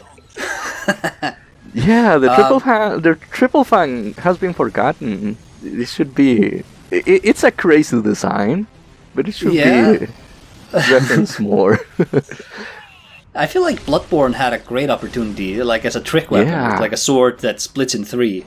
Yeah, that sounds awesome. I also had another idea for a crazy trick weapon in Bloodborne, where it's a corkscrew, a giant corkscrew, and you just beat people with a screw, but then you can change it, and then it's just the corkscrew starts spinning like a drill, and it's like a drill chainsaw. Oh. Doors of Pharros, I feel like this is kind of like a B. I feel like this is a sort of nothing area, in like the grand scheme of things. Is it as good as Harvest Valley? No, but I don't think it's as bad as Black Gulch. True. Nah, you know what? It's probably closer to being as bad as Black Gulch than it is to being as good as, like, Heide's Tower of Flame or the Iron Keep. You want to put it in C? Yeah, I think it's right. Alright. Next area then is Brightstone, Cove, Tseldora. I love this area. I love it too, yeah. Like, I think Spiders hasn't been done in Souls games, you know? It's very unique. Yes. Again, very, very Zelda. Like the Skulltulas specifically. Yeah. I love that this town, the central gimmick here seems to be that it's a town built around, like, obviously in lore, not built around, but, you know, the level design is built around a gigantic sinkhole in the middle. And it's like, okay, you have to navigate through this town. You can't use the only road, though. So, like, a lot of platforming, a lot of parkouring, a lot of, like, actually, you walk on webs. I like the plank bridge over the spikes. I think that's a cool sort of visual. This... I like that you go, like, into houses and you end up at the other side of the house. And... I think that's really cool. Yes, Ornifex. The what's he called? The boss, the praying magus, Prowling Magus and Congregation. Yeah, I like that boss. I do. I mean, I like that boss. I like the Deacons of the Deep boss. I like it when you have just like a bunch of weak mobs together. I think that's a fun like. I don't think every boss has to be difficult or like a big challenge. I think you can just have like a weird thing happening. Yeah. I like the church. You fight him in a church. I like that. Mm-hmm. I wish it was more decorated, you know, but it's like a weird church that is built like on the side of a cliff, you know. Like in a mountain. Yes. It's a weird thing. I like that. I would put this in like A tier, S tier. I would put this in like high A tier at the very least. Yeah. Alright. Next up is Drangleic Castle. I used to hate this area. My latest playthrough, I've completely turned around. I think this is a highlight of the game now. This might be the most Kingsfield level in the game, too. That is true. I feel like Drangleic Castle Scholar and Drangleic Castle in Original Dark Souls 2 are very different. Okay. Like... the room with the golem doors, they are actually called like that, golem doors. In its color, it doesn't have, it's not populated by like 100 soldiers, you know. I mean, in Original Dark Souls 2, in its color, it has a lot, like it has statues and actual soldiers, stone soldiers. So that fight is different. Then when you in Scholar, when you fight the chariot again, like there is a horse there, that fight in Original Dark Souls 2 is also very different. First, the area is decorated with mastodon statues, and then you have 3 along knights, along archers in one side, and other 3 along archers to the other side, and you have to dodge the arrows and fight the mobs and try to run and open the door. And the enemies there are 1 Mastodon Knight and 2 Scion Knights, I believe. So that fight is very different, because in Scholar, there's none of that. In Scholar, you just fight a horse. and I feel like Drangleic Castle is very different between the two versions. Some people complain about the boss run back to the Looking Glass Knight here. I think it's fairly innocent. It's not that bad, I think. Like, if you're not careful, the Stone Knights they are very aggressive. They're very aggressive enemies. But also there's the strategy that you can break their heads before they activate. Like, at least you can break the head of one before the others activate. And while the other is activating, you can still hit it and gain some hits before fighting them. They are not that bad. No. And the Looking Glass Knight is really cool. Yes, both visually, but also I think that there's sort of a gradient of humanoid, big sword swinging enemy bosses in these games. I quite like the Looking Glass Knight, and I think it has to do with him actually using a shield too. Another very Zelda-like enemy. Yes. Because most of your hits are going to hit the shield. And that's just the knight guys in Zelda. Yeah. Twin Dragon Rider. I think it's a better fight than the one in Heide's Tower of Flame, but the one in Heide's Tower of Flame at least had like the interesting gimmick of a dynamic boss arena. These guys, you know what? They're not like. It's not an interesting fight. It's not a hard fight either. It's just like, you know, you die maybe once, but and you know, I feel like they're placed appropriately. You know, I think like you probably needed a boss fight at that point of the navigating the area. Yeah. Something cool about Drangleic Castle is the Nashandra painting. Ooh. Yes. When I said earlier that it's the most Kingsfield area in Dark Souls 2. The stone masks. But also just like every room seemingly has a new gimmick.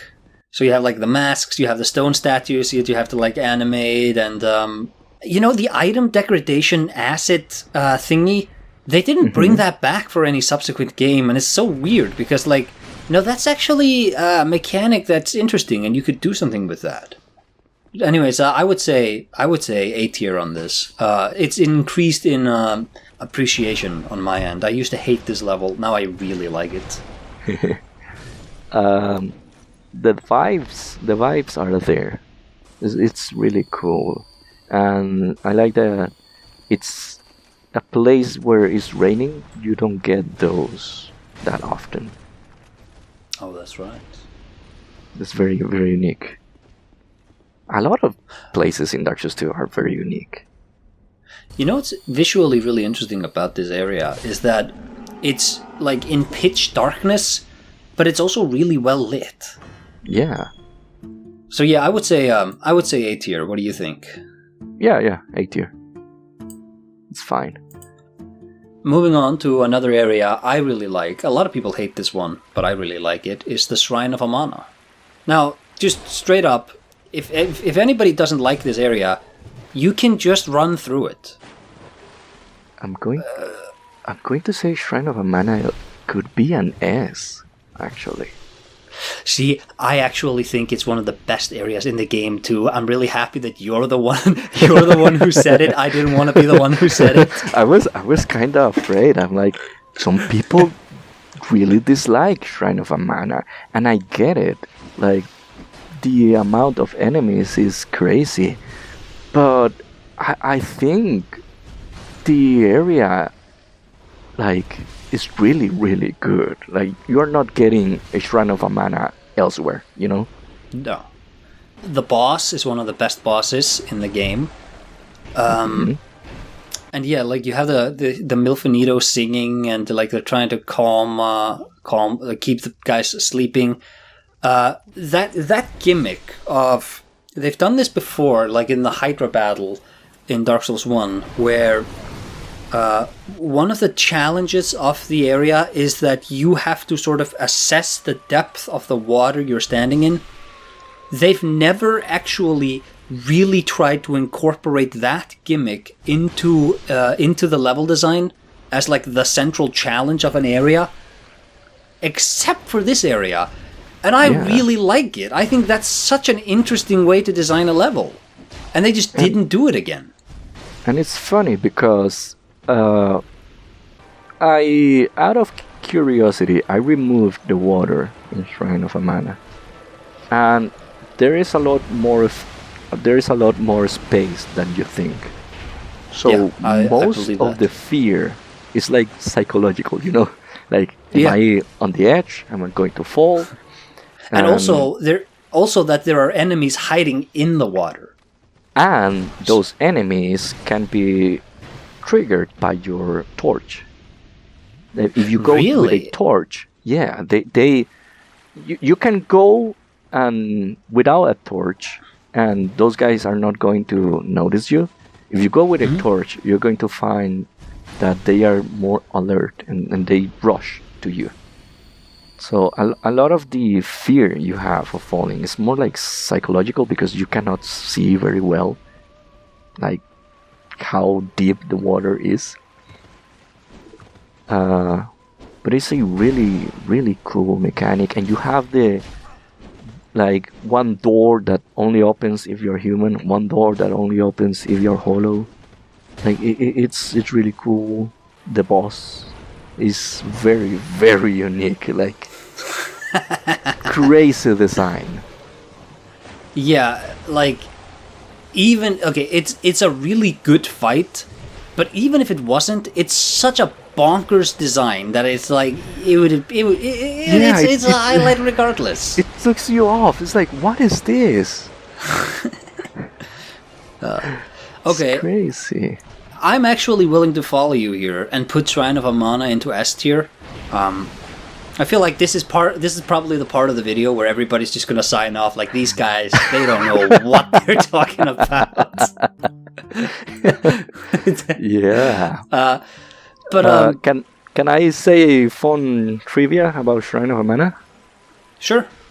Here's a fun fact. In Shrine of Amana, you can find two special weapons: the Helix Halberd and the Manslayer. Both were at some point boss soul weapons of a boss only known as Poseidon. And we don't know what Poseidon looked like, but there is in a unused collision of Eleum Loyce, there is a cave, and in the cave there is like this fish monster. And I assume they wanted to I assume that is Poseidon, and they wanted to bring back that boss, because they already did that. For example, the Imperfects were a cut boss, and they brought them back to Shulva. The Pagan tree, the tree that fixes your armor and stuff, he was also a boss at some point. Was a cut, and they brought him back. I assume they wanted to bring back the Poseidon, but they couldn't do it. But there is like a collision of a fish monster. We don't know if that fish monster is the Poseidon, but it's most likely, you know. And Shrine of Amana is a water level, you know, so fighting a water monster that we actually never had a water boss in Souls games, but fighting a water boss in Shrine of Mana, and it's very funny because again, it was a cut boss, but it's almost like the developers wanted to leave the Helix Halberd and the Manslayer in Shrine of Mana as a tribute to that cut boss. Does he look at all like Godwin, the fish monster? No. It's not that crazy. Right. It's more like an ancient fish. Weird thing. Ah. Moving on then to the Undead Crypt. Now, when we talked about the Doors of it was the Grave of Saints, which I confused for the Undead Crypt, and it was the Royal Rat Authority that I confused for the Royal Rat Vanguard. That's right. We took a little bit of a break here, but hopefully we can keep momentum. I think that the Undead Crypt it's one of those areas that I feel has a big tell that this used to be something different. We were talking... Yeah, you talked about this being an underground castle? Yeah, it was supposed to be very, very large, like a complete castle.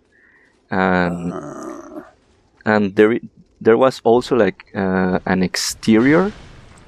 It's like a bridge and it has like a mountain. And it's some sort of coliseum, something like that. It looks like a big structure too. But it was going to be like a very, very large. There is one map piece that is really interesting because it's like a throne room, and it has like a hole, like a big hole, right in the middle, which it's something that reappears in Dark Souls 2, like the Majula pit. Like there is also a pit in Shrine of Amana. Yes. So it's like a recurring thing in Dark Souls 2. But yeah, it was going to be like much, much larger. And we got like a few rooms. It's like very short. You know what? I think this is one of those levels which manages to mask the layout fairly well with like clever utilizations of darkness. And I think the enemy design is really good at sort of making you rush through it and accidentally trigger a lot of the sort of ambushes. I really love those rooms where you jump down and it's like you have to like navigate through these tombstones, and if you like run through it, all the enemies are going to aggro you, and it's really easy to just sort of get lost in get stuck in a dead end, and you have to like run back, and all the enemies. Oh yeah, there are like 2 dead ends, and the exit isn't really like doesn't look like an exit. It's really confusing. I love that. I love when these games do that sort of really hone in on situational awareness, and just like we talked about with Nido, relax, take your time, and really think about this. These games are good at rewarding that. And it's funny because even if you know the mechanic that, like, you know, sometimes a hollow spawns and starts to hit the bell, and the bell calls the phantoms. Even though, well, I'm going to talk by experience, but sometimes I know that's going to happen, and I go to kill the hollow, and because of that, like I get ambushed and just die. So even if you try to rush like that part, you're going to get punished.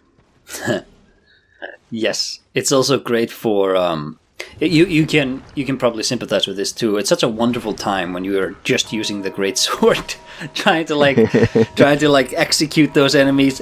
Don't want to hit the bell. Yeah. It has 2 good bosses too. Sorry, you were going to say? I was going to say like in the lead up to Velstad, there is a hollow really, really close to the bell, right? So it's already very difficult to kill the hollow without hitting the bell, but also a second hollow spawns, so you have to be careful. Yes. And speaking of Velstad, I think this area has 2 really good bosses. I think Velstad is pretty exceptional. I think the only problem I have with Velstad is that, like all the other main bosses, he has that red flickering thing in the cutscenes. He has some special, and doesn't he have some special behaviors if you're using the Fume Knight sword? No, I don't think so. I believe I believe he like attacks quicker or something like that, doesn't he? Well, I'm not aware of that. I know, like, wearing the Belstad helmet triggers second phase on Fume Knight. Oh, you know, that's what I'm thinking about. Yeah. Got it. But yeah, backwards. Belstad, yeah, Belstad is a fan favorite, like definitely. It's a cool fight. His weapon is very unique. Yes, it's a cool sort of repackaging of the Carl Vinland concept. Yeah. The other good boss I wanted to talk about here is Vendrick, and like he's not technically speaking a boss, but he's one of those concepts where presenting this character as a boss in the state that he's in, it's such beautiful storytelling. Like, here's the guy. Yeah. You've been hearing about this guy who changed the world, and you finally get to meet him, and he's just like a brain-dead zombie. Just like, he's completely gone. Just walking around, no mind, nothing left anymore. A detail I really like is that the music doesn't change. Like, when you first see him, it's like, oh, this sad music is playing. But even if you're fighting him, it's not like it changes to a more dynamic music, more epic. No, it's still this somber, like, theme. Yeah. I don't know. It's a really, really cool detail. He is. So I've talked to Loki about this when it's vis-a-vis Gwyn in the first game. That boss, I always figured that boss was intentionally designed to be really easy to show how Gwyn had fallen. But according to the design works, apparently that wasn't the case. He was supposed to be a big challenge, and I feel like Vendrick is. It's kind of like he can be tough to kill because he hits really hard, and you know you're not going to know about the giant souls right away. But I think that he delivers on that concept of just, we're going to show you this great man, formerly great man in this degraded state. I think he shows that really well. I'm thinking A tier for the Undead Crypt. Yeah, I'll give you an A tier. Also, have you noticed the upside down statues, like in the hallway leading to Belstad? Oh, the Kingsfield 4 statues. Yeah. That's a really, really cool detail. Yes. I really, really like. Also, a fun fact, in Kingsfield 4, in that room, you can hear like some speech, like some voices. Yes. They're really creepy. Do you know where those voices come from?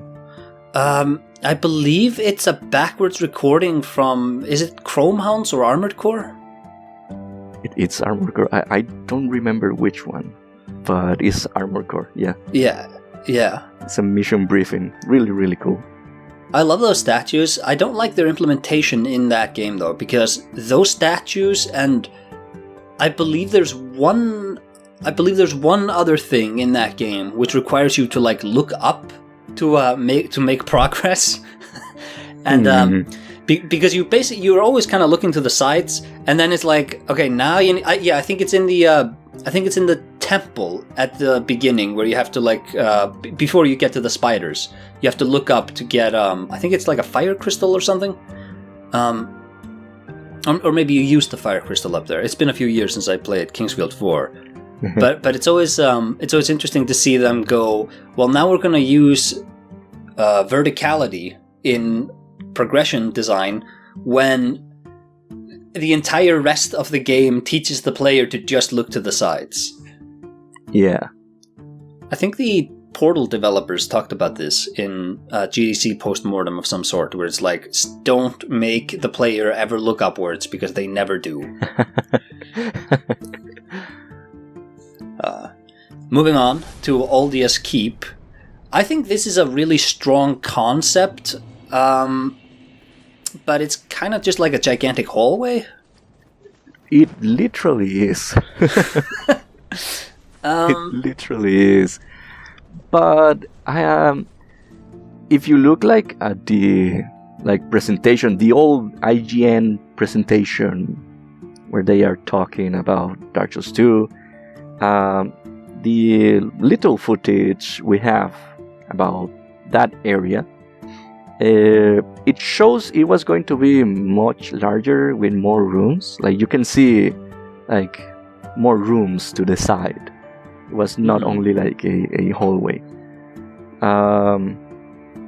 But you know, we got what we got. But there are a lot of concepts that are really interesting.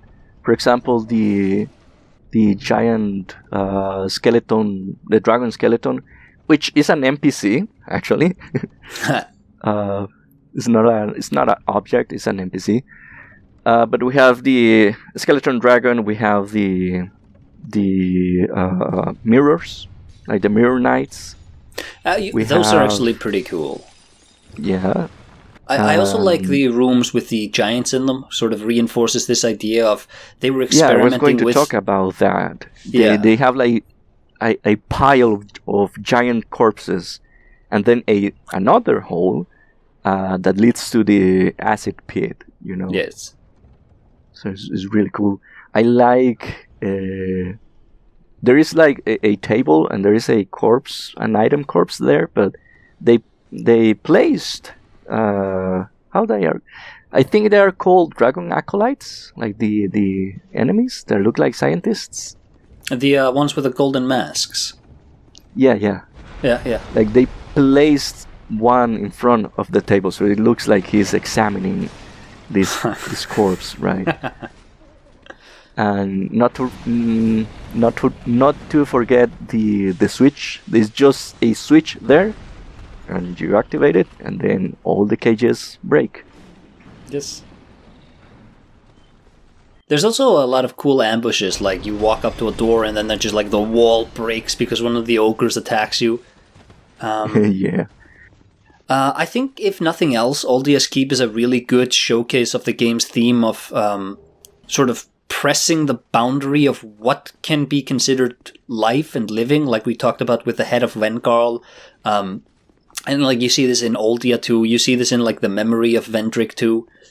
So thematically, story-wise, I really like this place. And now that we talk about it, actually, like I really like the dragon skeleton. I wish I feel like From Software has always dropped the ball when it comes to like the research institutes. Like, I think the Duke's Archive is kind of a weak area. I think this, design-wise, you know, it doesn't have a lot of meat to it. Bergenworth, likewise, is really sort of just, it's kind of like just a gigantic empty building. So it's interesting. It's interesting that it's always this concept that they drop the ball on a little bit. Yeah. But, you know, now that we talk about it, there is a lot of stuff in it that I like. So I'm thinking, what do we want to say? Like a B? Yeah. I want to say A, but objectively, it would be a B. All right. I guess we could kind of bump it up to an A because it is fairly short. I think that if it was, this was... But the boss... I mean... yeah. I mean... Look, it's in the B. It's in the B. Going then to the Dragon Aerie. Probably the most aura level in the entire Dark Souls franchise. Yeah, I get that, but... I mean... What do you do? Exactly. Yeah, you walk past it. Yeah. I believe on a collision map. Even in Scholar of the First Sin, they made available the zip line very at the very start. Yes. So it's like just keep it. Don't worry. I believe if you look at the collision map for Dark Souls 2, the Dragon Aerie, it's a bit higher up than Majula, but it's not nearly as tall as you would think it is. It's elevated, but it's not elevated. really close to It's not really close to Majula. It's close to Drangleic Castle. Like, it overlaps with Drangleic Castle, but Drangleic Castle itself overlaps with Aldia's Keep too. Well, they are very, very like near to each other, to the point that the Guardian Dragons arena is basically like aligned with Throne of Wand. Like, basically, this just straight up. That's funny. Yeah. There's an interesting concept here with like breaking the Dragon X. There's, I like the bridge. The breaking bridge is like the highlight of the area. But like, you know, it's a one trick. You know, next time you're going to just run past it or be more careful.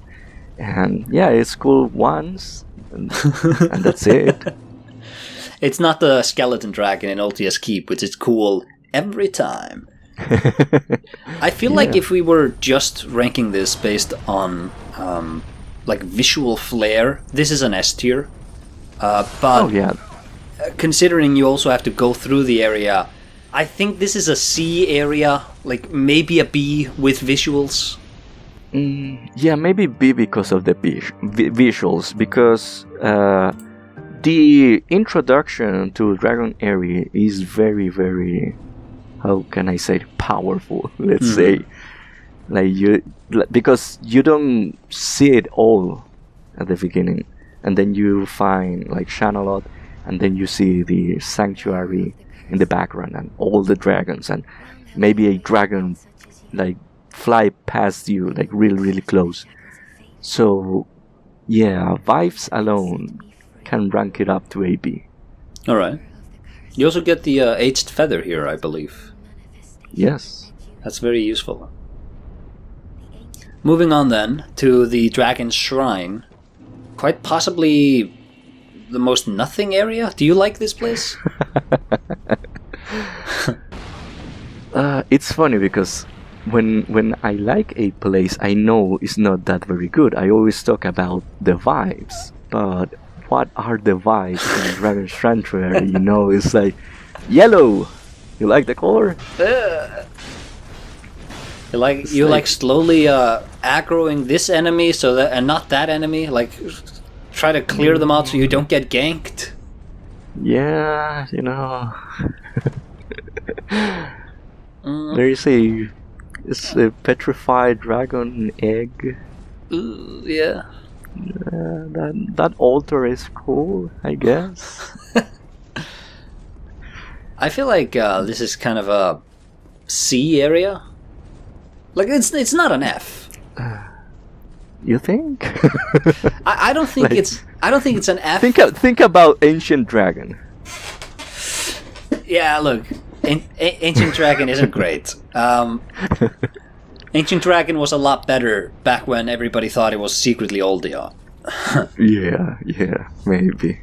To me, like, Frigid Outskirts is an F, and that's kind of like just an insult to me as a player. I don't feel like the Dragon Shrine is quite there. True, I can see that. Let me see if I can find something to defend here.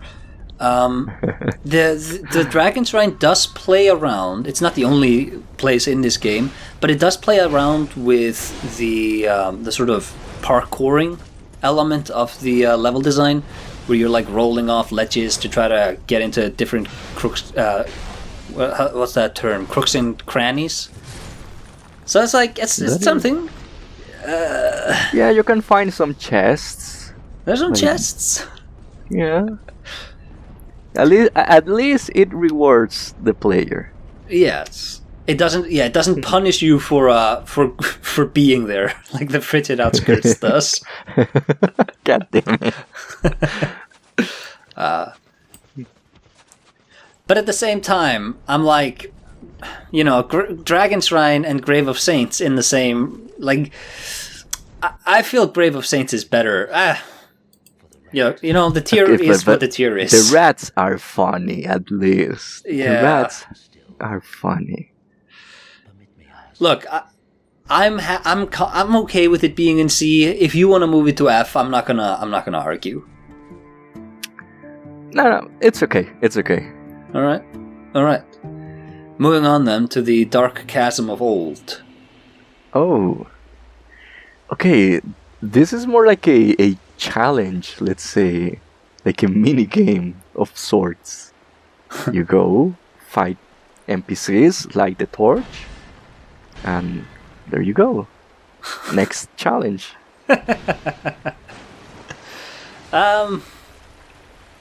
It's like a cool visual design. It's like a dark chasm Of old. of old.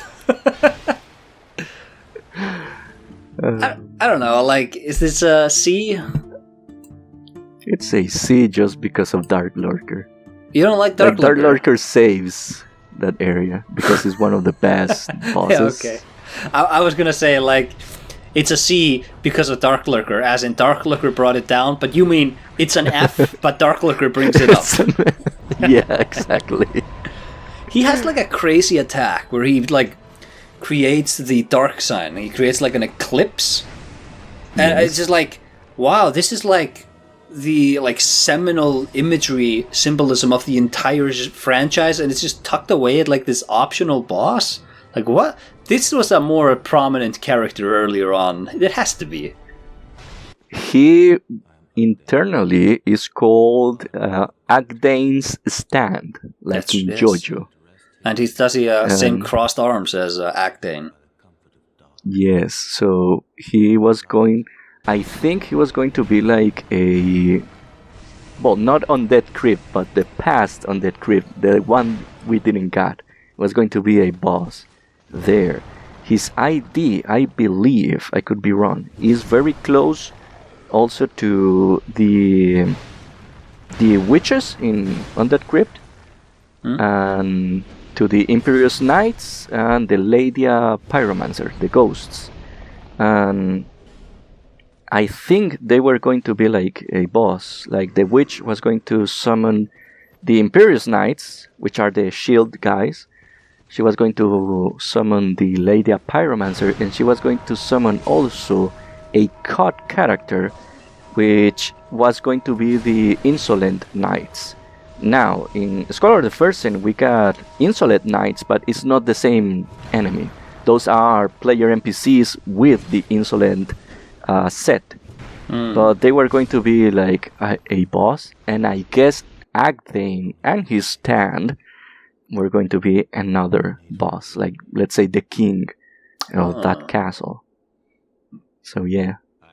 Fun fact, the eclipse, that dark sign Dark Lurker uses, that thing is an NPC. What?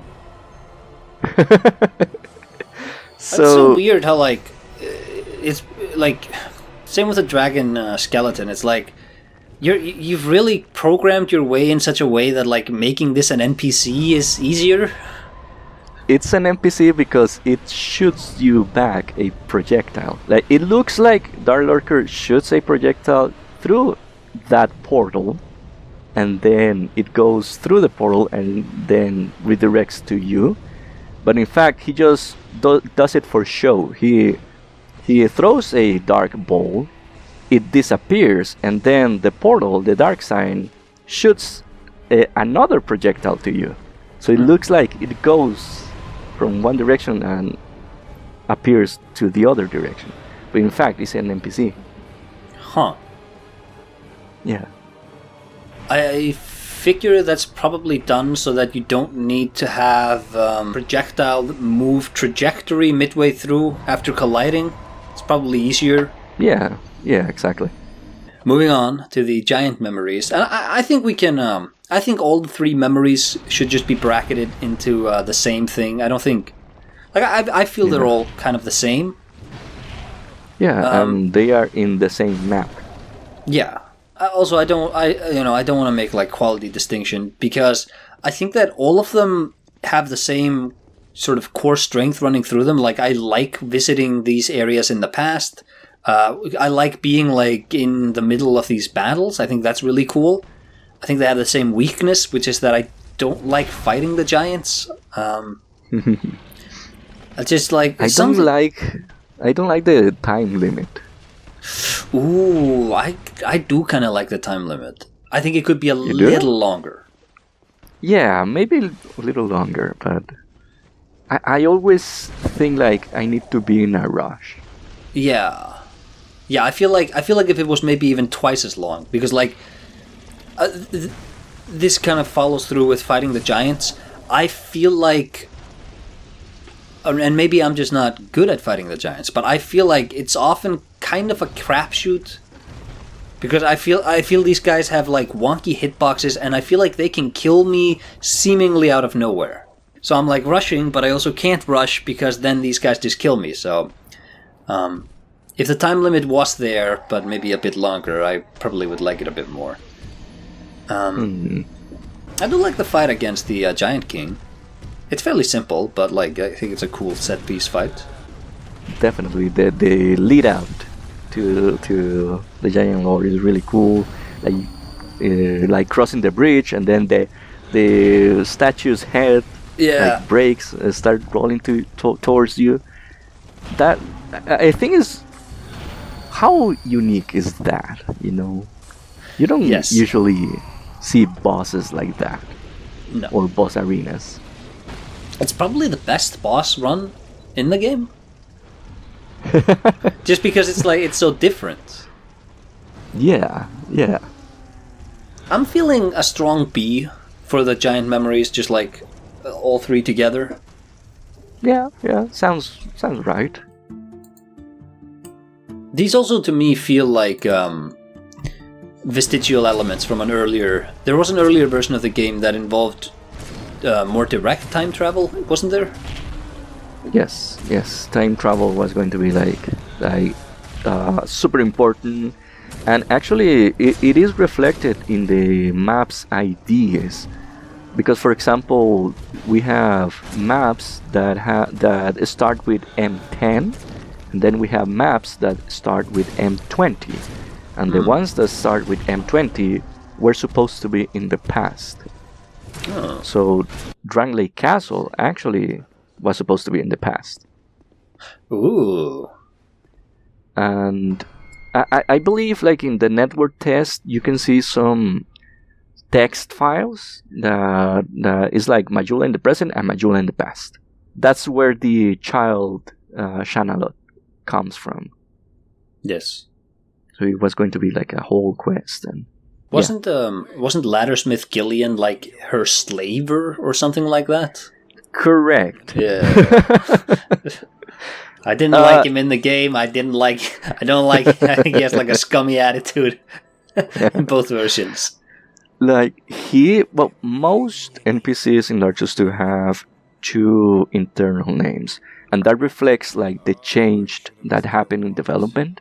Mm-hmm. So some parameters call Gilligan, he calls them the ladder shop, and some parameters calls him the slave owner, the slave trader, something like that. And yeah, you had the option to either buy the child Emerald Herald, buy her freedom, or simply kill Gilligan, and there you go.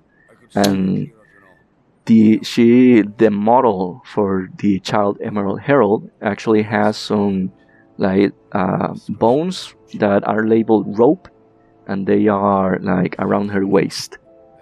So you can imagine how that was going to look. Yeah. I guess there's worse things in the Dark Souls universe than having slaves, like being hollow, living in this world. I mean, in Dark Souls 1, the giants were slaves. That's true. Also, I believe the you can kind of reason that humanity was sort of enslaved by the fire licking system. It's not quite the same though. But yeah. All right then. Moving on to the Throne of Want. This is it's an interesting inclusion. I guess it's a good inclusion though, because this is like a legitimate area. I quite like it. It's very Kingsfield 4. I feel like we should have made the entire... we should be able to walk in and sit on the throne. I don't think that should all happen in a cutscene. Maybe the cutscene is more cinematic. It is more cinematic.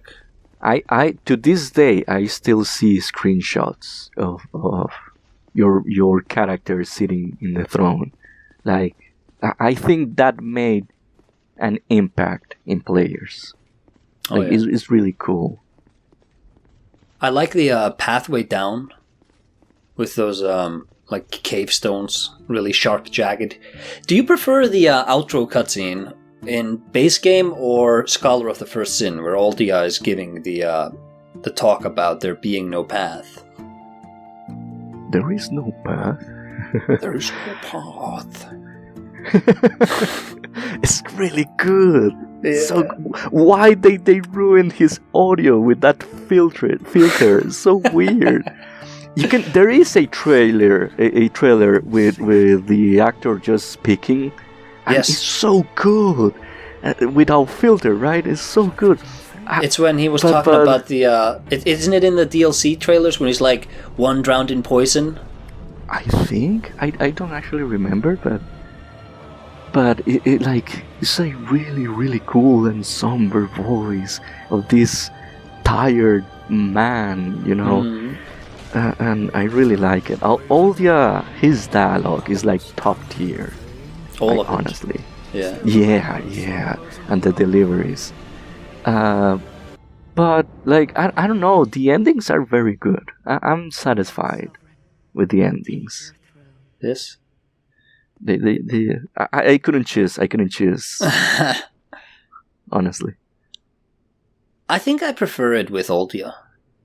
I think Aldia is a really welcome inclusion to the game. I understand that, yeah. For the Throne of Want, the Throne Defender and Throne Watcher guys, I think they are probably the best of the bosses we fight here. I feel Nashandra is kind of underwhelming. Also feels like this is a boss from a different area repurposed. I don't know if that's true, if she was always the main boss, but it's like, it doesn't feel like... In the interviews, they say Nashandra was going to be a boss, but it wasn't planned as the final boss. It's wild to me that they can be making these games and they're like, old King of the Eclipse, you're now Pontiff Sullivan. You're now Pontiff. And Soul of Cinder, you who were clearly like an NPC in an earlier build, you're now the main boss. It's like, okay. That happens. It happens, and sometimes it's incredible. I also feel like the Aldia fight, like I said, not so great, but the area looks really cool, and I mean, it's a boss arena. It's cool a very Zelda lead up, you know? Yeah. With all the torches and this long hallway. The only thing I don't like, is the king's door, that you have to wait until it opens every time you lose, you know? Yeah. That's like the only thing. And I haven't released like a lot of mods, but the ones I have released, I always add or try to add a bonfire like right outside, you know, because I really don't like just having to wait and it's opening very, very slowly. Like, oh my god. I feel like the walk to the boss is like ominous and ambient enough that you don't also need that. I'm of two minds about how the bosses you kill stay dead. Because I don't think any one of these boss fights, Nashandra, Aldia, or the Throne Watcher guys, Defender and Watcher, I don't feel any one of them is particularly difficult. So I don't feel like the player should get to just like jump right back to where they died. But at the same time, I guess it's technically 4 bosses back to back. Yeah. But, you know, Nashandra doesn't trigger until you have the giant skinship. Yes. So, technically you can fight the Throne Watcher and Defender after you get the King's Ring. And then you can leave Nashandra for later. Yeah, that's true. I've never done that. I've only ever entered the Throne of Want as the final area. Yeah, but it's cool. Like if you want those bosses back to back to back, because, like you said, they aren't that difficult. Yeah. Where do you stand on the Throne of Want? I don't know. Maybe an A, maybe a B. I'm happy with a. I prefer B because I think that Nashandra and Aldia's fights are both kind of weak. Yeah, that sounds right. Moving on to the DLCs, and I feel like the A to C tiers probably aren't going to get as much representation because I think these levels, generally speaking, are either excellent or terrible. Starting with Shulva, Sanctum City, I think this is S tier. Incredible view. Incredible introduction with the sleeping dragon. Incredible gimmick of like having to shoot the pillars to change the layout. Incredible dungeon crawling. Like, this is on par with the best of Kingsfield 4. It's on par with the best of Shadow Tower Abyss. The level is very Kingsfield 4, right? Oh yeah. Yeah. It's even a well, there's a dragon here, but they're like flying pterodactyls in Kingsfield 4. Also, the map in Majula that lights up, that's very Kingsfield 4 with the that magic wall that you can find you unlock magics and it's like bling. Yeah. So for Shulva, I think that these games have never, with the exception of Shulva, I feel like these games have never really sold you on the idea of like grave robbing or like you're gonna be visiting like an ancient civilization. Like these are the catacombs you're visiting. I think about like the Chalice dungeons. They don't really fill that because they don't feel like I never get the sense that anybody actually lived there. It's just like a weird tunnel with some places in it. So that's like a cool niche that Shulva has for itself. I like how trap focused this place is too, with like the spikes. I have to stand on the buttons to rotate those wheels all around. And I think it's one thing FromSoft has done more and more, and I hate that they have, but I understand why. Is more and more their shortcuts are just like magical elevators. And Shulva definitely is that. And flying coffins. Yeah. Yeah. Flying coffins are more like area transition stuff. I mean, like the shortcuts back to like the boss and such, where I feel what it should always be is like have just like a staircase, and maybe you just manage to blow the wall up from the other side or something. It's not like I'm not dragging Shulva. I think this is an S tier area, but that is like if I have to complain about anything, I would complain about how reliant it is on like magical shortcuts. And I remind everybody that Demon Souls didn't do that. Demon Souls, it had elevators, but it had like it's a mining excavation, and it's like it makes sense that there's an elevator there. Yeah, in Shulva, like you go like down, like to the layer of the imperfects. It's called, and you place the stone, and a bridge rises, and then you take an elevator to the upper part of Shulva. So yeah, I get that. The Imperfects, by the way, are probably the most Kingsfield enemy in this game. I might have said this before, but thinking about it, I think like just visual design alone, they look so out of Kingsfield. So like, two legs, big mouth, that's Kingsfield. And there you go. I feel like Shulva is definitely S tier. What do you think? Yeah, sounds right. And also, we don't get to see that many like pyramids in Souls games, That's and true. Those are definitely like Mexican pyramids.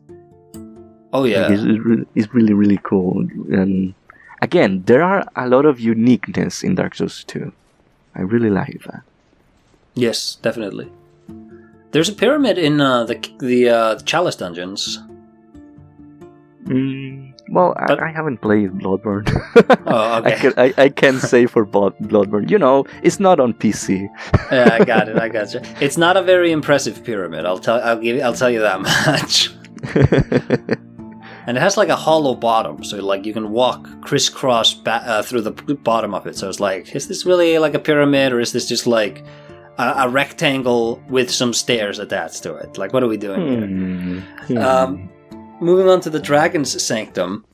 Did you know that it was only in my last playthrough that I learned that there's a shortcut here?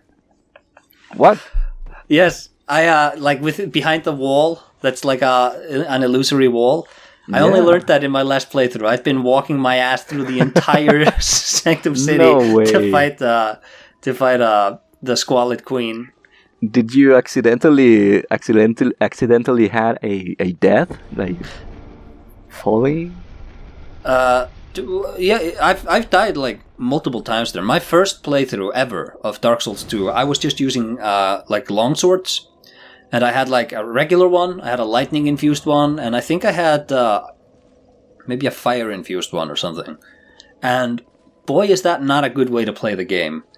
So, because you don't do a lot of damage, and like if you're going for sword and shield strats, you don't do a lot of damage, and some bosses, like, when Elana summons Velstad and the skeletons, it's like, you're really taxing your stamina. And you have to be really perfect in your rolls and your dodges, because once you screw up once, it's so cumulative, and you're like so far, it's like, now you have to kill all the skeletons, and you're like, okay, I went through 2 Estus flasks to do it, now I can hit her 3 times, I do basically no damage to her, and she's already summoning again.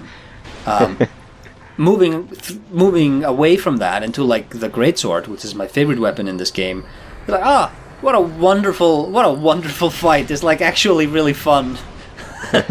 So I've died a lot of times. After making the entire boss run, I've died a lot of times. Oh my god! But yeah, that bonfire is like a classic. I felt like everyone knew there was a bonfire there.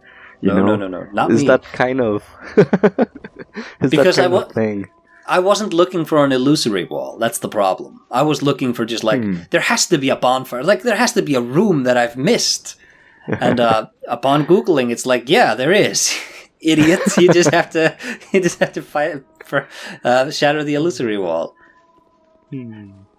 Wait, actually, don't you just have to walk up to it and just like press interact?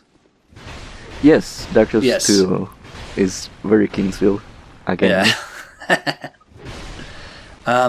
But the Dragon's Sanctum, I like the, what are they, the Blood Drake Knights that are there? Really cool armor set. One of the coolest. Fun fact, I think I mentioned before that I played Dark Souls 3 before Dark Souls 2. Yeah. And when I learned that the Drake Blood Knights were from Dark Souls 2, I was so happy. Because the armor is really, really cool and looks really cool in Dark Souls 3. Oh, yeah. But yeah, I was really, really happy. Oh, it's a Dark Souls 2 enemy. I'm feeling... Look, back in the day... Yawning.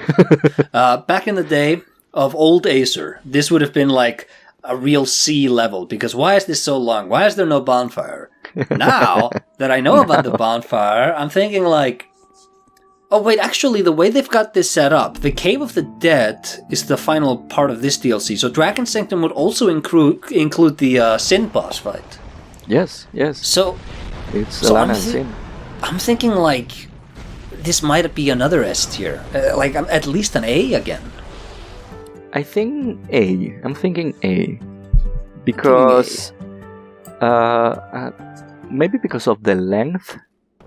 Yeah. And the gimmick is just falling down, I do love those levels, though. Well, yeah, you have said that, so I understand. One of my favorite things. been playing Lies of P recently, and there was a level in some weird-ass dank tower on my way to, like, Alchemist Island or something, and it was like, alright, now you just gotta, like, platform down, and I was like, oh, happy days. And it was like, there was some weird puppet museum exhibition show, and it's like, yep, just get on the rafters and start making your way through while enemies throw bombs at you. I was so happy about that. Let's go. Moving on then to the Cave of the Dead. This is probably the weakest area of Shulva. And, each DLC has one of those areas. I don't hate this boss. I don't think it's nearly as hard as people make it out to be. I think it's just it's an easy boss if you're patient. If you try to rush through it, they're gonna destroy you. But like, it's like the layout of the level makes it really easy to separate the NPCs. So if you just invest the time in the boss, you can get it done fairly easily. The area itself is not bad. I like how creepy it is, like this creepy cave, and it's full of curses and curse statues. Like it's really interesting. The boss, I think they could have done like more, maybe have a mage. Oh yeah, or something. But I like that there is a strategy, right? When you, like you said, it's easy to separate them, and I think that makes the boss more enjoyable when you finally get to like fight one-on-one, and then you're looking like, oh, Havel is coming, so I gotta hurry up or retreat. Yeah. Right? And I also like that if you try, like there is the archer guy, and if you try to get close to him, he just switches. He switches to an S-stock and catches you like by surprise. So it's like, oh, yeah, he has hands, It's a very really sort of because whenever you're fighting a group of enemies, you're like, oh, I gotta take out the archer first. Usually how it goes. And here it's like, no. Yeah, and yeah, I really... It's not super incredible boss fight, but... No. I like it. I think that, to me, this is I'll give it 2 or 3 shots. And, like, look, if I can't beat him in, like, 3 tries, I'll just try it the next time I play this game. Like, it's not a must win every single time, like some bosses are. And the reward for beating that boss is getting the flower skirt. Oh yeah, it's a funny piece of leg wear. So I like it. I don't know. It's that type of FromSoft humor. Yeah. I'm feeling like, is this a B? Yeah. Alright then. We can move on to the second DLC, the Old Iron King, Brume Tower. And I'm feeling S tier again. Let me guess. Dropping down. Hey, how did you know? I really like, again, unique visuals. This is just ash that's raining down everywhere. I really like So, all of these DLCs have different queens and daughters of Manas. And I did a series with SinclairLore and Sophie about the queens. We've yet to finish it. But I like this idea of the queen came and the king was already gone. And I also like, I like walking on the chain. I think that's cool. It's one of those FromSoft things where you think you don't have a hitbox to stand on, but you do. It's way bigger than you might think. And yeah, it's like a gigantic mechanical spire. It's like a lot of moving parts. I think actually a lot of the fights are kind of trash, I will say. And there's a lot of like, oh, now we're going to spew fire into this area, so you just instantly die. Isn't this fun? I was like, oh, not really. Okay, I like that some enemies jump from the ashes. Yes. But I think the main problem with this DLC in general is that it stops you and asks you to fight a group of enemies, and then you can proceed, because there's always like a giant door you have to open with a switch, you know. So yeah, it's really cool, but the exploration is also cool. But yeah, I don't like those parts. I think there are too many enemies. I feel like maybe I'm picking up on what you're saying here. This area, like, the visuals are so strong. It's a real shame that you don't have more moments of just like, hey, now it's just like you're gonna walk in quiet, just in silence for like 30 seconds. Yeah. There's a fun invader here. Who, like, he hides in the shadows. It's a fan favorite. Maldron the Assassin. It's like, you get the message, you don't see an invader, and then you see a chest. And like, oh, a chest. And then he backstabs you. Yes. Alright, so where do you sit on Brume Tower? I'm gonna give it to you. Like, if you wanted S, I can understand. No, I've you've kind of talked me around, because like I'm talking purely about like the level and not the way you have to play through it. And once you start playing through it, you remind me that like, oh yeah, I die like 5 more times than I need to just because of some some jerk off developer decided this area needs like 3 more guys in it. Do we want to put it in A? Yeah, it's an A. All right then. Moving on to the Iron Passage. Oh, what do you think? Positives.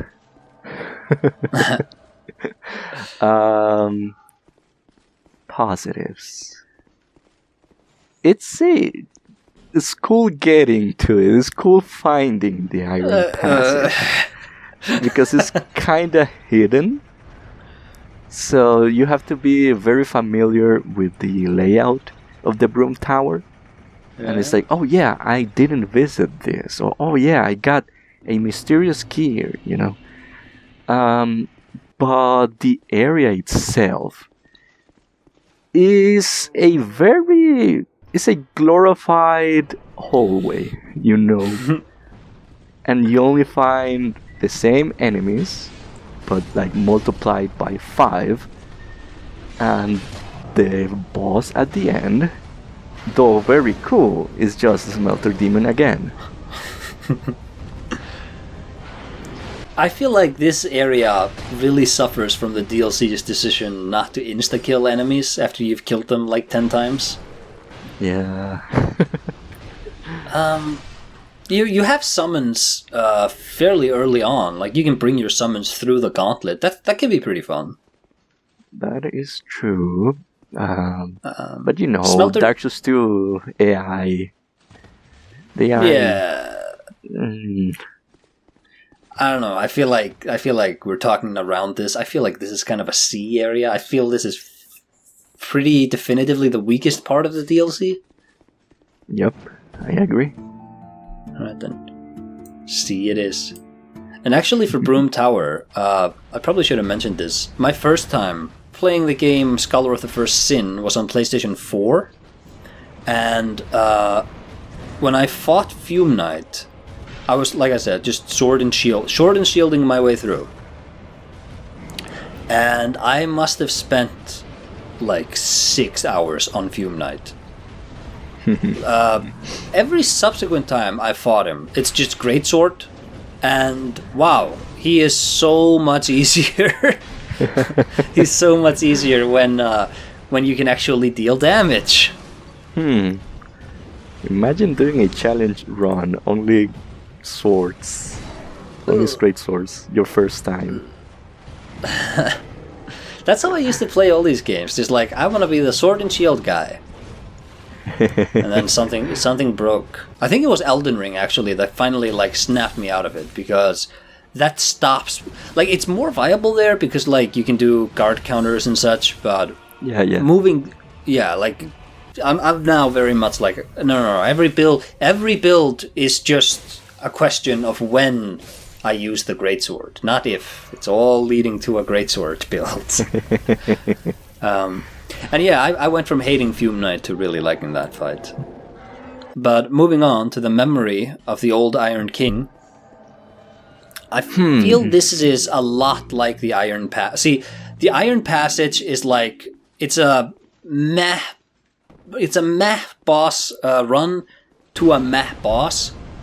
The Memory of the Old Iron King is a terrible boss run, but to a pretty good fight. Look, I wouldn't be complaining if the area was only alone, the boss fight, you know? Yeah. Because the room is really cool. Yes, it's like cool reflections in the tiles and everything. Yeah, the reflection, and then you see the sky, this very bright orange color.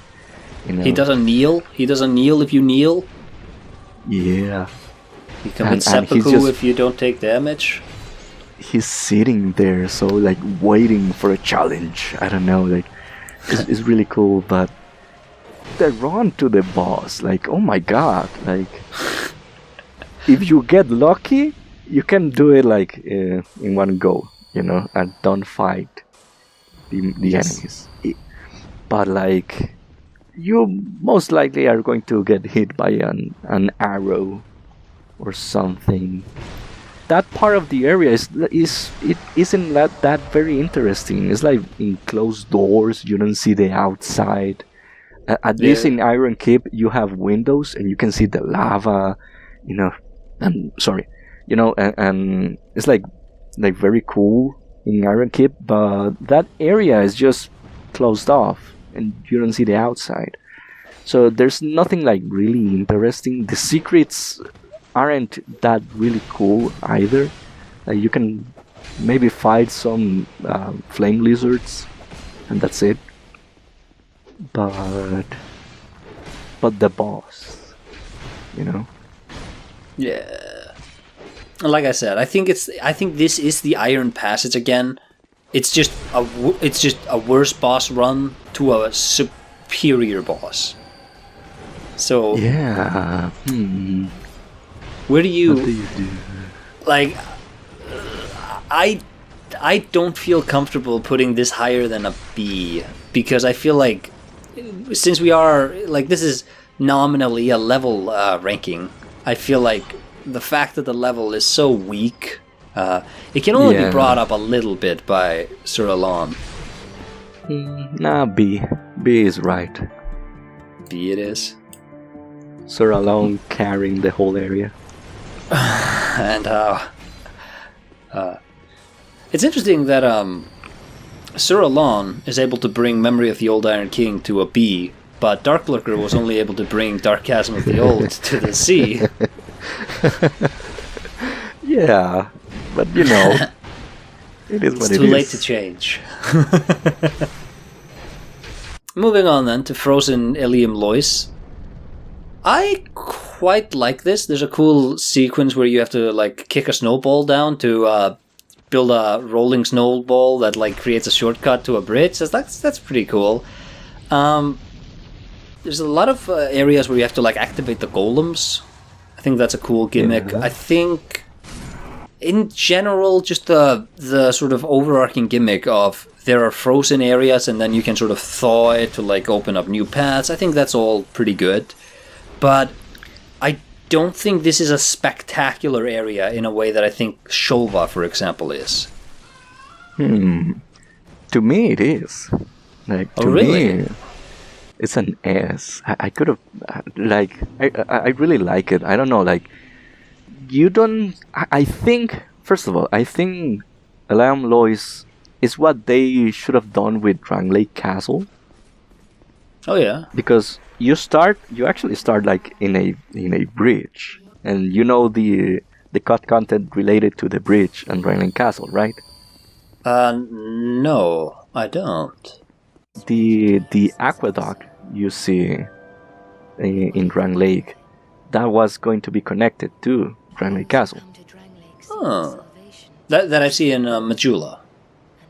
Yes. Yeah. Well, is that giant bridge in Shaded Woods too? It was going the gutter was the gutter going to be built on that? We assume that is the case because it makes sense.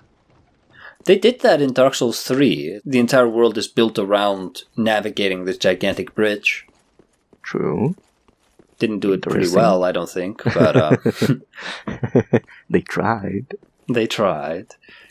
There's a lot of those sorts of bridges in Elden Ring, actually. But it's almost like Elden Ring is Dark Souls 2 too. It's almost like they build on top of their old ideas. But yeah, I really like it. Like, I don't know, like seeing an actual city in the background and everything is snowy, and I really like the fact that you see the areas like walled off by ice, and then you talk to Alsana, is her name? Mm-hmm. And she breaks the ice, and then you can come back, right, and revisit those areas and all the secrets, and I really like that.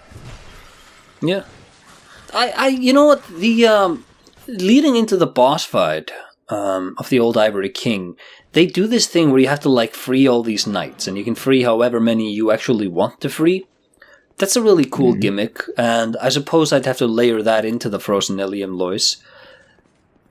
Yeah, I also, when you mention like the city in the background, like I love that, those little sort of vistas you get from Stonefang, for example, or when you're in Boletaria and you get to see like the town, the city in the distance. So that's pretty. That is pretty nice. The idea is that you visit like at least part of those towns, like in the lower part, where there is this white phantom that is pretending to be a white phantom, but he can attack you. The idea is that supposedly you are visiting one of those towns. You know, it's not very large, but I like that. Like the idea that you see the distant vistas and the towns, and you get to visit some houses. You know. Yeah. I like that. And you mentioned rescuing the Loyce Knights. I like that they are present there, like waiting, you know? Yes. So when you start, there's only one. But the more you rescue, the more are getting added to that part. And I think it's a neat detail. All right. You've convinced me. You've convinced me that. Yes. And I will say that moving it to an S, one of the benefits it gets is that it is so enormous. So even if I think there's some weak parts, there's so much good there that I don't know. Maybe I just can't really put it down to an A. Like a comparable, it's bigger than Forest of the Fallen Giants, I'm fairly sure.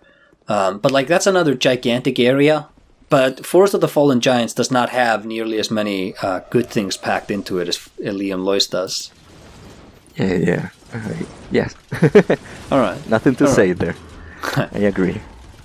Moving on then to the old Ivory King. Oh, to the old Chaos, it says there. I was trying to read like Stratos. Chaos. The old Chaos. I think this is an S tier. Yes. I think this is the best boss in the game. This is not only like one of the highlights of the DLC, is one of the highlights of Dark Souls 2 in general. Yeah. Like the boss, the vibes, the visuals, the presentation, the way he like appears to. Yeah. And that anticipation of like, yep, he's coming. Yeah. But just keep going. Yeah, because it's really, how can I say this? It was really well made. Like the floor starts to rumble, and then you see pillars appearing, and he just doesn't appear right away. No, he's walking slowly. Yeah. And flames comes out like, oh my god, this is a boss, you know? I love how the knights freeze themselves to close the gates too. Yeah, and when you get to know the lore, like those were his loyal knights, you know, and they want to finish his suffering or whatever. So it's really epic. It feels like a battle. And in Elden Ring, I really like Radahn, and Radahn is also a fan favorite. But I really like that too. Like you're forming, like you are summoning people, so it feels like a battle again. You know? I think Radahn is the hands down best fight of Elden Ring. Unpatched. I beat it unpatched. Me too. I even beat Consort Radahn unpatched twice. Oh god, I couldn't. That one I couldn't. I was recording because I'm gonna do an Elden Ring commentary, so I just decided I'm gonna get all the footage. You know, because I was doing the Themes of FromSoft series, and I didn't have Elden Ring footage, and I was like, I'll just record it now and do it later. And I had already scripted out the playthrough, and I think literally 2 days after I finally beat him on recording, they patched him. And it was like, oh, the cross/slash attack. Yeah, there's a bit of a there's a bit of a delay now, so you have time to roll. Oh, like I think the After Effect trail attacks that he did, I think they nerfed those a little bit, and the range on his nuke is also smaller, I believe. So it's like, all of the problems I had. Cool. And now my recording is like from a completely different version of the game. All right then. The Old Chaos S tier, Frigid Outskirts F tier. We can end the video here. You know? I think if it wasn't for the fact that these guys just if the reindeer thingies, if they were actually located in the world and you had to aggro them, I think it would be a lot, like, and you could like navigate around them, I think this area would be a lot better. But the fact that they're just spawned in to attack you, it just ruins this area for me. Because I talked about this with the Shaded Woods, I like the idea of walking around in like mist in these games. I think that's such a cool sort of atmosphere. Also, this is an area we reach by traveling in a coffin. True. But like, I think that this area has everything going for itself. I even kind of like the boss fight. But this area has everything going for itself. And then they just added these terrible enemies that just... Why bother exploring any of this? And the area is so large and empty. Like... That would not be a problem for me if it's just like, you know, you just take in the atmosphere. Like, that's the purpose here. But you can't do that when you're fighting these guys. Yeah, and like, I feel like at least one bonfire. Give me one. Yeah, just outside the boss arena. That's fine. Yeah, because there's no place to rest. You know. Like literally, you are being pursued by reindeers of hell, and like most people are just going to run to the boss and that's it. They're not going to pay attention to anything else. But again, it's empty. Like there's nothing else to do. I think it wouldn't be so bad, like, with just one bonfire and that's it. Yeah. But yeah, it's easier to look at the negatives of the area, just because you stay so much time in that place. You know. Totally. Maybe a good design would have been like having groups of enemies, like. Okay, you advance, fight this group of enemy, and then continue. Oh, there is a bonfire. Perfect. Yeah. Then you go, oh, next group of enemies. But it feels like those reindeers are always, like, running to get you, like the whole way. Like I don't know.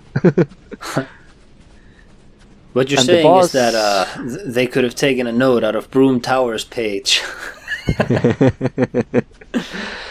Yeah, but again, it's because Frigid Outskirts is completely empty. Like there's nothing. Yeah, absolutely nothing. Even if there was just like dead hollow soldiers there, it was like, oh, they died because it's so cold. Yeah, well, there are enemies there. I meant like corpses that are like posed dramatically, like reaching out of the snow or something. Yeah. It needs personality. Yes. And okay, what is the reward of Frigid Outskirts? Well, it's you get to fight the cats. Like, in Cave of the Dead, I mentioned it was the flower scared. It's funny. In the Iron Passage, you get the Pharros mask. Like, it cries. it's a mechanic, something. And we mentioned that water gives you a fire defense, so it's something there, you know. What is the reward of Frigid Outskirts? Like, there's nothing that saves this place. This is not at all what I thought this list would look like when we began, but I'm happy with where it I'm happy with how it came out. Yeah, me too. I'm satisfied. I feel like I gave you too much license on Memory of the Old Iron King. I would have had that further down, but it's you somehow manipulated me into it. But are you satisfied? Do you want to make a change to this? Knowing how it wound up,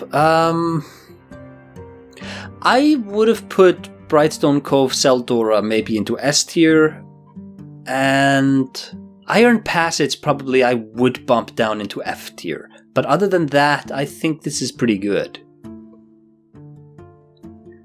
We can move our Iron Passage. you're not defending there you it. Go. There. Now everything is go. right in the world again. But yeah, thank you so much for doing this. Do you want to tell people where they can find you? You can find me on YouTube and Twitter X at Moonlight_Ruin, but I'm more active on BlueSky. Yes. It's been a rough thing to watch as the FromSoft community splinters into like these guys, they're gonna move to BlueSky. These guys, like me, I'm mainly still on Twitter. It's like, you know, I don't have room in my life for yet another social media. I understand, but I'm not that attached to social media in general. So to me, it's like whatever. And you do Dark Souls 2 modding. You also did the Spanish translation for Kingsfield, which we talked about. Yeah. If you are Spanish speaker and are interested in Kingsfield, I recently released a patch for a Spanish fan translation of Kingsfield 1, the Japanese exclusive. It's a translation of the Japanese text, and yeah, it's a really cool game, so check that out. Awesome. And everybody, go follow up on those links. And while I have you, people, you should go in the description box and you should press on the Steam page for my game, and you need to wishlist it. You don't have to buy it. It's just I'm just farming engagements, because the Steam algorithm, it starts to push more games. It starts to push a game more once it. Don't you hate how every facet of life seems to be, in one way or another, just seems to have been made to revolve around squeezing engagement for these freaking algorithms? Don't you hate that? Oh, how I miss the old days. Ah, yes. There was a time where the internet was still a cool place. But regardless of that, everybody, I would really appreciate it if you would just, because it's one button click. Just add my game to your wish list. It's no hassle at all. Follow Moonlight Ruin. Follow up on all of those links. You do incredible work. I'm really happy we finally got to record together. We've been planning to do stuff together since, I think it's shortly after I did the Demon Souls stuff with Ariane. I remember you tweeted a picture of Majula with the caption, "Soon."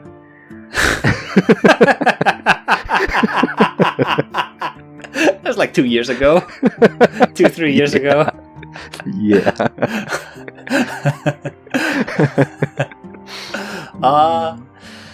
Nobody wishes I was more productive than me. This has been great. Thank you so much. And thanks everybody for watching. Bye-bye. Bye.